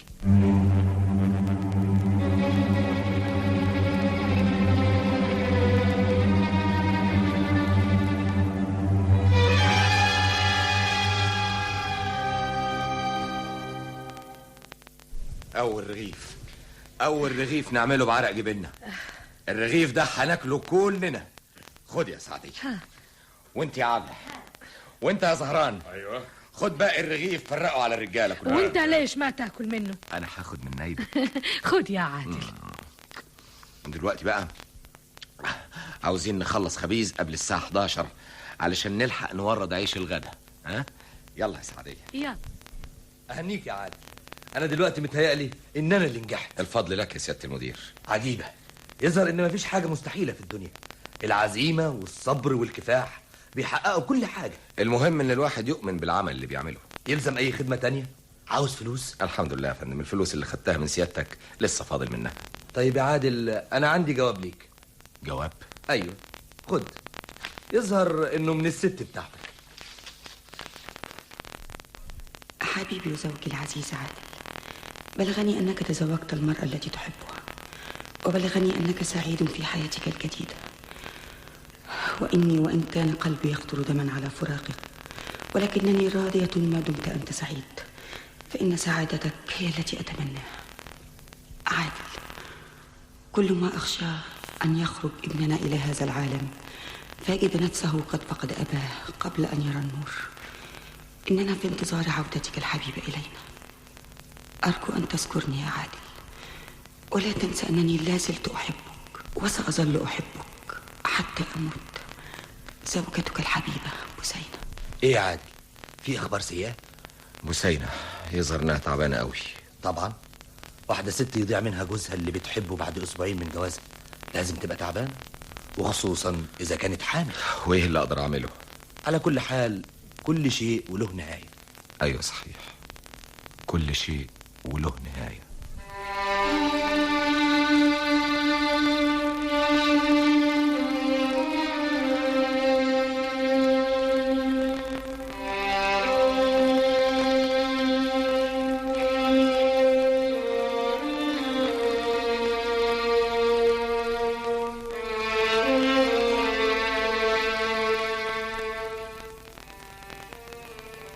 ها يا عادل، العيش عجبهم؟ قوي، والمدير طلب نزود المقطوعية علشان العمال. وليش ما نزود؟ احنا بنشتغل 12 ساعة. نشتغل ليل نهار، نشتغل يا عادل. ها عادل، مالك؟ ايش بك؟ لا ولا حاجة. لا، قول يا عادل، ما تخبي علي شيء. أنا شايفاك متغير، قلبي حاسس بيك. ايش بك يا عادل؟ قول يا حبيبي، أنا بحبك، ما تخبي شيء على اللي بيحبك. بثينة تعبانة قوي. روح لها. أروح لها؟ ايه، روح شوفها، هادي مرتك ولها حق عليك. يعني ما تزعليش. كيف ما أزعل، لكن هي لها كمان حقوق لازم تديها لها. ولو سافرت مين اللي هيدير الشغل؟ ما تخاف على الشغل، أنا قادر أعمل كل شيء. سعدية، انت بتفرحيني لما بشوف منك الأخلاق العظيمة دي. ايش أخلاق يا حبيبي؟ لو إني كنت مكانها كنت عملت ايش؟ اللي بيرحم ربنا بيرحمه يا عادل، لازم تسافر لها. هسافر يا سعدية، بس مش دلوقتي، لما اطمن الأول على كل حاجة. أنا دلوقتي لسه ببني وما أقدرش أفوتك إلا بعد ما اطمن. طيب، ارسل لها جواب. حاضر، هبعت لها جواب.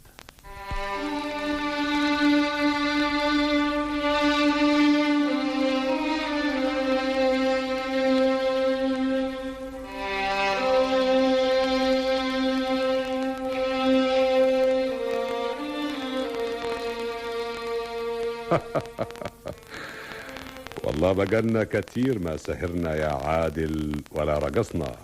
الليلة دي عملتها بمناسبة شفائك، وعلشان رجالتنا كمان يفهموا اني مش حارمهم على طول. لا، نشتغل، ولو قدرنا نرفه عن نفسنا مفيش مانع. السلام عليكم. والله فيك الخير يا عصام. اهلا يا عصام، اهلا. انا اسف اللي اتاخرت. خد يا عادل. ايه ده؟ تلغراف جالك من مصر. فتحت؟ اتكلم، في ايه التلغراف؟ امك يظهر عيانه قوي. ايش هتعمل يا عادل؟ لازم اسافر. مسافر بتسيبنا يا عادل، احنا مالنا حدا غيرك. زهران، انت دلوقتي كويس؟ نحمد الله. زين يا عادل. انت هتكون مكاني، وهتكون مسؤول عن الغجر كلهم وانا غايب، يعني مسؤول عن كل حاجة. هتغيب كتير في مصر. هشوف امي واطمن عليها وارجع حالي. سافر يا عادل، واحنا ربنا يعينك. اوعى تكون زعلان يا سعدية. يا عادل، لو انك ما حبيت تسافر كنت هقول لك سافر. هذه امك يا عادل. تشكر يا سعدية. زهران، تاخد بكرة الرجالة وتروح تقابل مدير المنجم. حاضر. خلي بالك، اوعى غجر بني شعلان ياكلوكم وانا مش موجود. تشدد الحراسة وتفتح عينيك كويس. ما تخاف يا عادل، احنا كلنا عادل.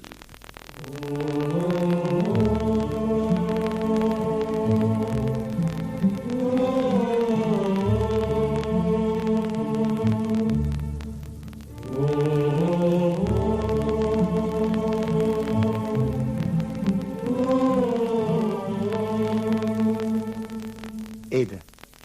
انت لابس البدله ليه؟ مسافر مصر. امي يظهر انها عيانه قوي ولازم اشوفها. قول لي انت هتخرج امتى؟ انا خارج بكره. مش هوصيك على سعديه. انت هتغيب كتير؟ انا وظروفي. مش هوصيك تاني يا احمد. مع السلامه يا عادل.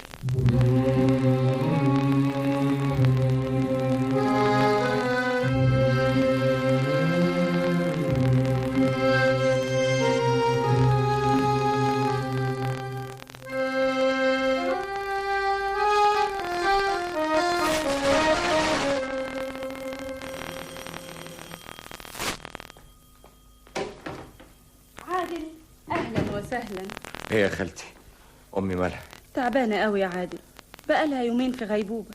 قعدت يومين تنادي عليك، نفسها تشوفك. حد معاها جوه؟ ايوه، الحكيمه اللي بتديها الحقن زينة مراتك. وسينة؟ بقالها اسبوع ما اتنقلتش من هنا، ليل مع نهار قاعده جنب امك. خش يا حبيبي، خش خش يا عادل. ازيك يا عادل؟ ازيك يا ابو سينة؟ مالها؟ تعبانه قوي. الدكتور قال ايه؟ ولا حاجه. اتكلمي ارجوكي. عندها نزيف في المخ. ايه؟ يعني هتموت؟ دي حاجه بتاعت ربنا يا عادل. مش هتفوق؟ مش عارفه. يعني مش هتكلمني؟ انا عاوز اكلمها. بعدين يا عادل، وبعدين انت راجل. مستحيل تموت من غير ما اكلمها، مستحيل. امي.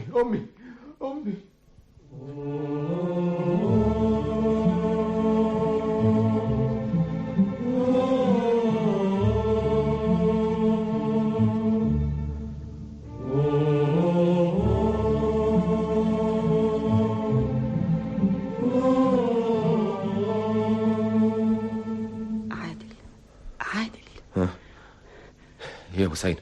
في حاجة؟ ما تقوم انت تخش اوضتك تستريح. ازيها دلوقتي؟ ربنا كبير يا عادل. قوم يا حبيبي، قوم استريح. وانتي؟ انا ما اقدرش اسيبها. ازيها دلوقتي؟ الحمد لله. قولي لي ازاي مامتك؟ كويس الحمد لله. وانتي اظن زعلانة مني قوي. مش قوي ولا حاجة. مش بايدي يا ابو سينة، مش بايدي. مش وقت كلام زي ده يا عادل. انا تعبان قوي يا ابو سينة. الناس المجانين بيقضوا حياتهم كلها في تعب. انا مش مجنون يا ابو سينة. تعالي معايا وشوفي انا عملت ايه في جماعة الناس دول. ما كانش حد يتصور في يوم من الايام انهم هيكونوا كده. عملت ايه؟ احييت الموتى يعني؟ ايوه، هو ده اللي عملته. عملت من الناس اموات، مخلوقات حية لها كيان ووجود. احييت ناس وموتت ناس. كل عمل كبير لازم يبقى له ضحايا. طب وايه اللي تعبك دلوقتي ما دام انت عارف كده؟ لازم اكافح كتير قوي. اعدائي كتير يا ابو سينة. مين اعدائك؟ الغجر نفسهم بيحاربوني. عادل، انا اسفه جدا عشان اقول لك انا مش فاهمه انت بتقول ايه ولا عاوز ايه ولا بتعمل ايه. امال فاهمه ايه؟ كل اللي فاهماه انك حبيت واحده غجريه، فبعت عشانها مراتك وامك وابنك ووظيفتك ومستقبلك وكيانك كله. ادي كل اللي انا فاهماه. طب اديني فرصه افهمك انا بعمل ايه. انا مش مقتنعه باي كلمه هتقولها. انا مجروحه يا عادل. انت جرحتني في حبي وفي كرامتي. انا كويس قوي اللي عايشه لحد دلوقتي. ودلوقتي بقى تسمع حضرتك تتفضل تخش تنام عشان تستريح. طبعا مش هتفهمي. في ناس كتير مش هتفهم، لاننا عايشين في عالم كل واحد ما بيفكرش فيه الا في نفسه. امال افكر في مين؟ انا دلوقتي بفكر في ابني اللي في بطني. سامع؟ ابني وابنك. انا ناقص 3 اشهر وينزل الولد. هينزل هيلاقي ايه؟ هيلاقي ابوه طفش منه وراح عشان يعيش مع جماعه غجر. يبقى يظهر ان انا مجنون صحيح. تصبح على خير. وانت من اهله.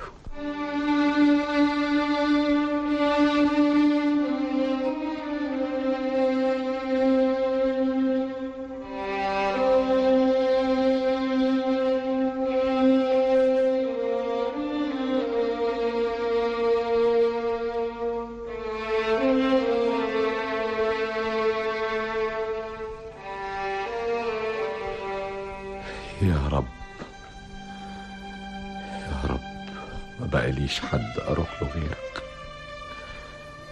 انت يا رب الملجأ، خد بيدي واقل عثرتي ونور طريقي في السفر طويل والزاد قليل. يا رب يا رب.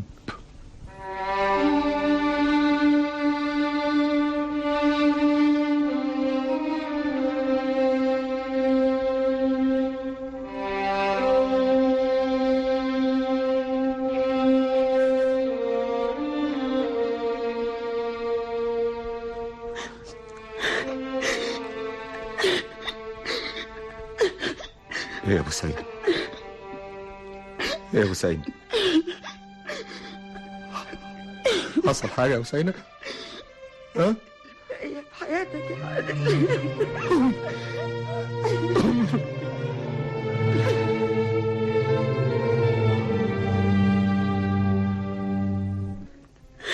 يا بنتي كفايه عياط بقى، موتي نفسك. طيب قولي لي اعمل ايه بس؟ هو برضه عاوز يسافر؟ ايوه. عين وصابته، عين وصابته. حد يصدق ان عادل الراجل الرزين اللي كلنا كنا بنحترمه ونحلف بحياته يعمل كده؟ مصيبة ما كنتش متوقعاها ابدا. هو فين؟ في اوضته بيحضر شنطته. انا هروح اكلمه. على فين يا عادل؟ مسافر يا خالتي. ومراتك هتسيبها لمين؟ مراتي ما اقدرش اعمل لها حاجه. يا ابني يا ابني حرام عليك، تظلمها الظلم ده كله ليه؟ مش بايدي يا خالتي، مش بايدي. وهتسافر على طول؟ مش هترجع علشان نشوفك؟ ان شاء الله اشوف وشك بخير. طيب والشقه دي هتعمل فيها ايه؟ اذا كانت بوسينة عاوزاها تاخدها. السلام عليكم. بوسينة، اشوف وشك بخير يا بوسينة. مع السلامة يا عادل، مع السلامة. عادل عادل. ايوه يا خالتي. ايوه يا اخي، خلي عندك ذوق. في حد يودع مراته كده؟ طب قول لها كلمه واحده، اديها امل، اديها حاجه بس تعيش عليها المسكينه دي. ايه الجنايه اللي عملتها؟ ملوش لازمه الكلام ده يا خالتي. مع السلامه يا عادل. انا اسف يا بوسينة، سامحيني. السلام عليكم. مع السلامه.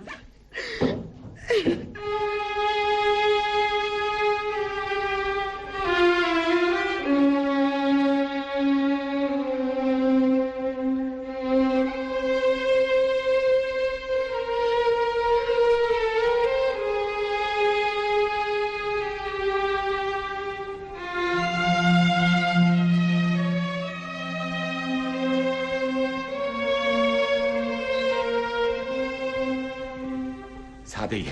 عادل. سعدية، وحشتنا والله يا عادل. ازيك يا سعدية؟ كيف حال امك؟ بخير؟ الباقية في حياتك يا سعدية. ماتت. البقية في حياتك يا حبيبي، هذا امر الله.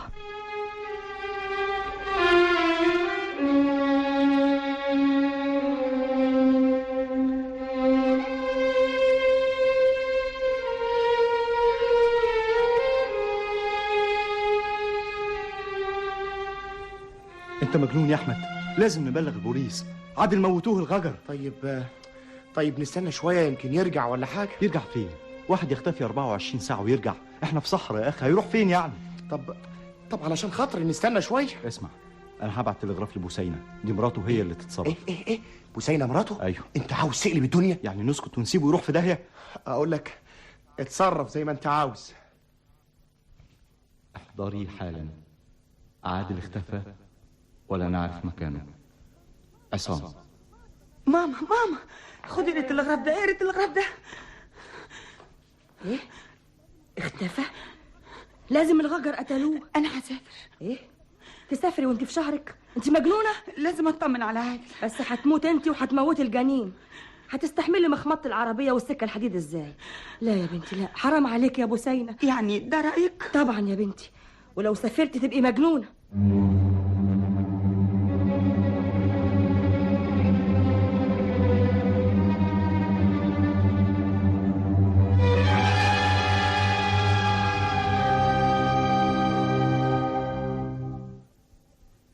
بوسينة بوسينة. الله، ايه ده؟ أمي الحبيبة سامحيني، فقد كان لابد أن أسافر. إن عادل في محنة شديدة، وعادل زوجي ووالد الجنين الذي يرقد في أحشائي، ومن واجبي كزوجة ألا أتخلى عنه مهما حدث. دعواتك يا أمي الحبيبة، فإني في أشد الحاجة إليها، ابنتك بوسينة. عصام انت شايف يظهر بوسينة هي اللي جايه هناك دي؟ ها؟ ايوه. اهلا بوسينة هانم. صحيح التلغراف اللي بعتهولي يا عصام؟ ايوه. ولسه ما لقيتوش عادل؟ لا. طب تسمح توديني للغجرية دي اللي اسمها سعدية؟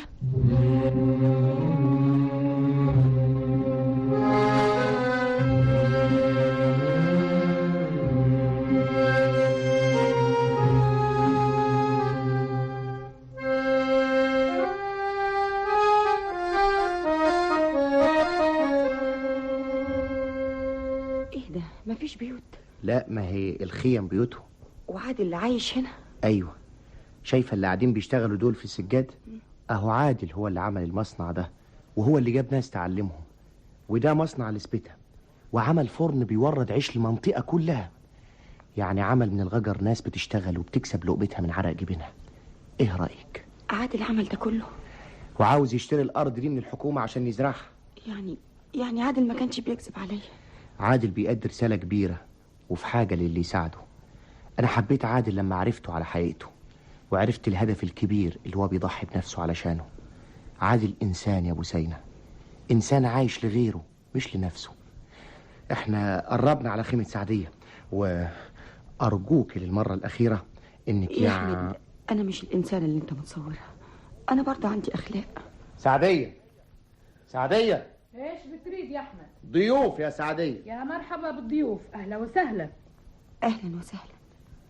احمد، هذه بوسينة مرات عادل. ها؟ عرفت ازاي يا سعدية؟ كيف ما اعرفها يا احمد؟ مرات عادل، احنا الاثنين بنحب عادل. كيف ما اعرف شريكتي في قلب حبيبي. تفضلي. متشكرة قوي، بس انا عاوز اعرف لقيته عادل ولا لسه؟ والله ما لقيناه. طب وهنعمل ايه دلوقتي؟ ما احنا ساكتين، اهلي كلهم في كل مكان بيدوروا عليه. لكن عادل له اعداء هنا. اللي مثل عادل ما يخلى من الاعداء. طيب ما بلغتوش البوليس ليه؟ احنا ما نبلغ البوليس، احنا نعرف كيف نجيب عادل. طب واذا كانوا اعداء وقتلوه؟ فعل الله ولا فالك. لا، عادل حي ما مات. هو ايه اللي عرفك؟ قلبي بيقول لي عادل بخير وما جراله شيء. ليش ما انت راضيه تقعدي استريحي. اقعدي يا بوسينة، اقعدي. جيب لنا شاي يا زهران. شاي علشان مين؟ علشانك. انا ما بشربش حاجه. ها؟ لا ما ترديش الشاي بعدين تزعل. ليش ما بدك تشرب الشاي؟ ليش بتنظري لي قوي؟ اصلي ما كنتش متصوره انك في الصوره الجميله دي. أنا ماني جميله، وده سر جمالك، انك مش حاسه انك جميله. انا دلوقتي بس عرفت عادل حبك ليه. والله انت اللي جميله يا زينه. يلا يا بوسينة علشان نروح. بوسينة تروح وين؟ بوسينة ببيتها. هتقعدي هنا يا بوسينة؟ اديني قاعده لحد ما اشوف عادل هيرجع ولا لا. طيب تصبحوا على خير. اذا عوزتي اي حاجه ابعتي لي زهران. متشكره، مع السلامه. بدك تنامي؟ مش دلوقتي. اجيب لك لقمه، بقالك يوم ما دقت الطعام. وانت كمان ما كلتيش. أنا ما حدوق طعام إلا لما يرجع عادل. تصومي؟ نفرض إن عادل غاب شهر ولا 2. ما حدوق الطعام لحد ما يرجع. غريبة. سعدية إيش يا زهران؟ عبلة رجعت معاها سليمان وصخر. سليمان؟ إيش جابوا هذا الكلب؟ عبلة أمنته. وليش تآمنوا؟ لأنه ندم يا زينة، ندم ندم كبير، وانت يا زينة قلبك كبير، وسليمان مهما حصل منه برضو ابن العبد. والله قلبي مجروح منه يا زهران. المسامح كريم يا زينة. وين عبلة؟ ما بدها تيجي إلا بعد ما تدي سليمان الأمان وتسامحيه. فيها الخير والله عابلة، بتحب سليمان وهو قلبه مثل الحديد ما بيلين. والله أنا شايف يا زينة إنهم قربوا لبعضيهم قوي. سليمان متغير كتير يا زينة. ها؟ إيش تقولي؟ خليهم يجوا يا زهران. مين سليمان ده؟ هذا ابن العم كان بيكره عادل عشان يتجوزني، انه كان بيردني، لكن القلب ما حب الا عادل. انا رجعت يا زين عابلة، ومعايا ابن العم سليمان وصخر. قرب يا سليمان، قرب كمان. هادي بسينة مرات عادل. خلاص تبت يا سليمان؟ أني تبت يا بنت العم. يا زينة، عادل عندي شعلان. عادل عندي شعلان؟ قل لي يا سليمان. أقول إيه يا زينة؟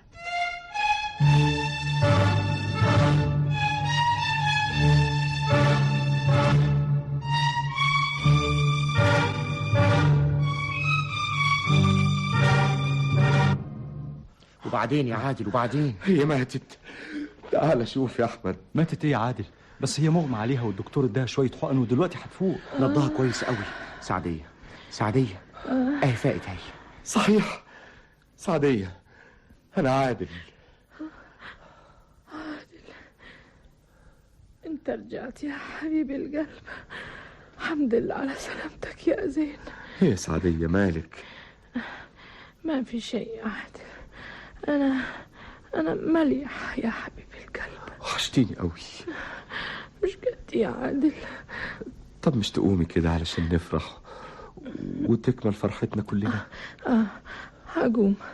هقوم يا زين، هقوم. مش قادرة يا عادل، إنما هقوم. عملت بنفسك كده ليه يا سعدية؟ في واحدة تقعد 15 يوم ما تاكلش.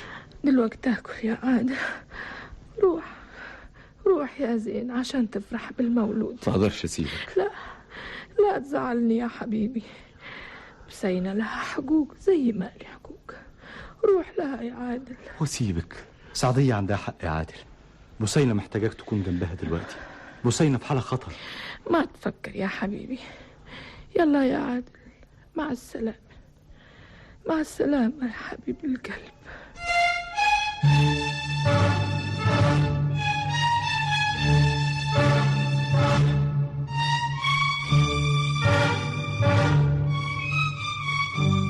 خلي بالك من سعدية يا أحمد. بس خلي بالك انت من نفسك. مع السلامة.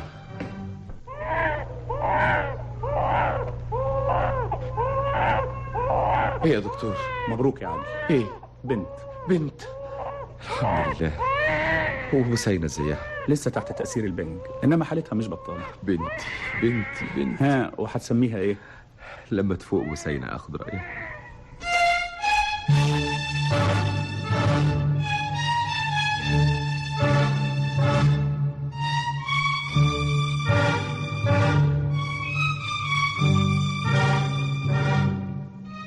تراجع المنجم دلوقتي يا دكتور؟ طبعا، واظن انك تستنى شويه مع بسينة. بس سعدية تعبانة قوي. انا رايح لها وما تخافش عليها. ارجوك يا دكتور تقول لاحمد يقول لسعدية اني راجع حالا. حاضر. مبروك يا عادل. الله يبارك فيك يا دكتور. مع السلامة. سعدية. ايش يا احمد؟ عادل خلف. ايه جاب بنت. وبسين كيف حالها؟ الحمد لله حالتها كويسة. يلا يا زهران، لم الاهل والقبيلة كلاتها عشان نرحل. ايه؟ ترحلوا؟ على فين؟ ما بقلنا عيش هنا يا احمد. نرحل، نعيش في مكان تاني. عادل علمنا كيف نعيش في كل مكان. من اليوم ما حيقولوا علينا غجر، حيقولوا علينا بقينا ناس زي كل الناس. والفضل في هذا لعادل. وحتسيبي عادل؟ عادل دلوقتي بقى أب. بسينة أولى بيه. حرام أحرم بنته منه وأحرم بسينة كمان. انت مش بتحبيه؟ وما حبيت غيره. قلبي ما حيحب حدا غير عادل. وازاي حتسيبيه وانت بتحبيه؟ إيه، القلب لما يحب يتمنى حبيبه يبقى سعيد. عادل ما حيبقى سعيد معاي بعد ما خلف، حيبقى ويل وويلين. واني بحب عادل ما بحبه يتعذب. يلا يا عبل، يلا يا سليمان، يلا يا زهران، اجمعوا الاهل وقولوا لهم احنا خلاص رحلانين.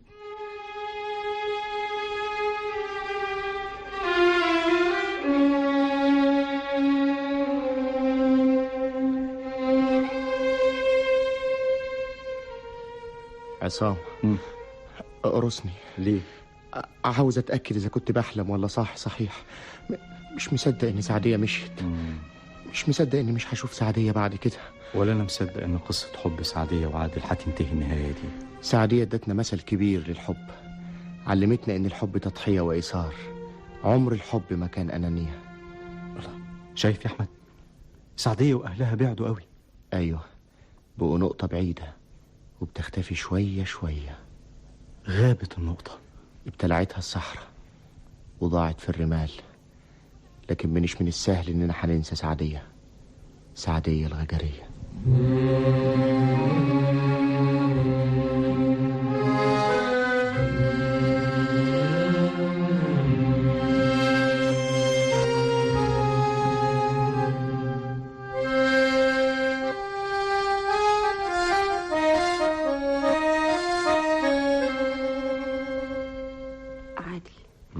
مش هتقولي هنسمي بنتك ايه؟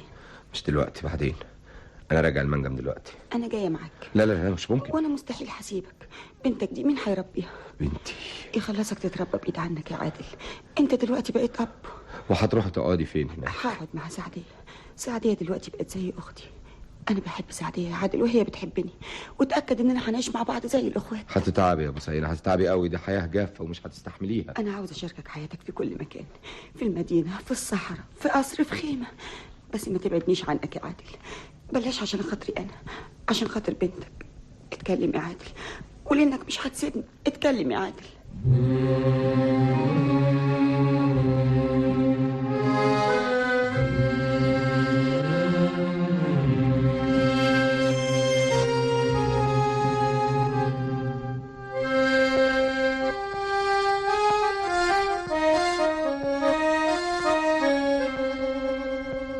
عصام، عادل جاي اهو. وبعدين؟ طبعا انت اللي هتقول له. انا حتى مش هقابله عن اذنك. الله، طب ما تزعلش، انا اللي هقول له. اهلا عادل. ازيك يا احمد؟ ازيك يا عصام؟ ازيك يا ست بوسينة؟ اهلا وسهلا. وريني يا ست كده بنتكم. انا كنت ترورو. الله دي بتغمز لي. ايه عاوز تخطبها؟ انا شخصيا ما عنديش مانع. وانا موافق. بس تقل جيبك بقى. قوي نحاوش من دلوقتي. سعدية خفت يا احمد؟ خفت وبقى تعال. طب بقى عن اذنكم. رايح فين؟ رايح لها. وانا هروح معاك. استني انت هنا لحد ما اقابلها وبعدين ارجع اختك. خد بوسينة يا احمد معاكم لحد ما ارجع. انت رايح فين يا عادل؟ رايح لسعدية. ايه احمد، مالكم ساكتين كده ليه؟ سعدية جرالها حاجة؟ احمد، سعدية ماتت؟ سعدية ما ماتتش عادل. طب مالكم كده بتبصوا في الارض ليه؟ اتكلم يا احمد. عصام، اتكلموا، ايه اللي حصل؟ ما تقول له يا احمد، قول له. سعدية مشيت يا عادل. مشيت راحت فين؟ راح له فين؟ اتكلم يا احمد، اتكلم. مفيش حد يعرف، وما تحاولش انك تدور عليها لانها رحلت بعيد قوي. انا هلف عليها الصحراء كلها، ولو لقيتها مش ممكن هتعيش معاك. ليه؟ سعدية بتقولك يا عادل هي ما حبتش حد غيرك ومش هتحب حد غيرك. بس انت دلوقتي بقى معاك بنتك وبوسينة وبتوصيك عليهم. بتقولك ما تنساهاش لانها هي مش هتنساك، واهلها مش هينسوك لانك عملت منهم ناس بعد ما كانوا غجر. سعدية رحلت. ايوه يا عادل. مش هشوفها بعد كده. مش هتشوفها يا عادل. بوسينة، بتعيطي ليه؟ مش مصدقه ان في واحده تعمل كده ابدا. دلوقتي بس عرفت ليه عادل حب سعدية. عادل اجري وراه. سيبوه، عادل هيرجع تاني. سعدية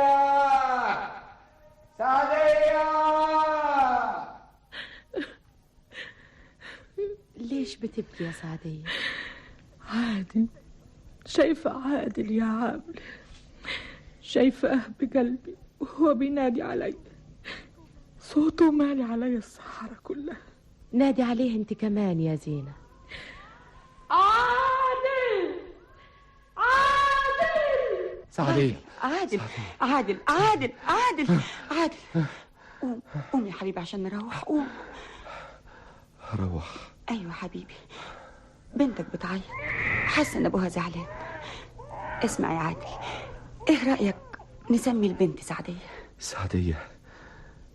أيوه، نسميها سعدية.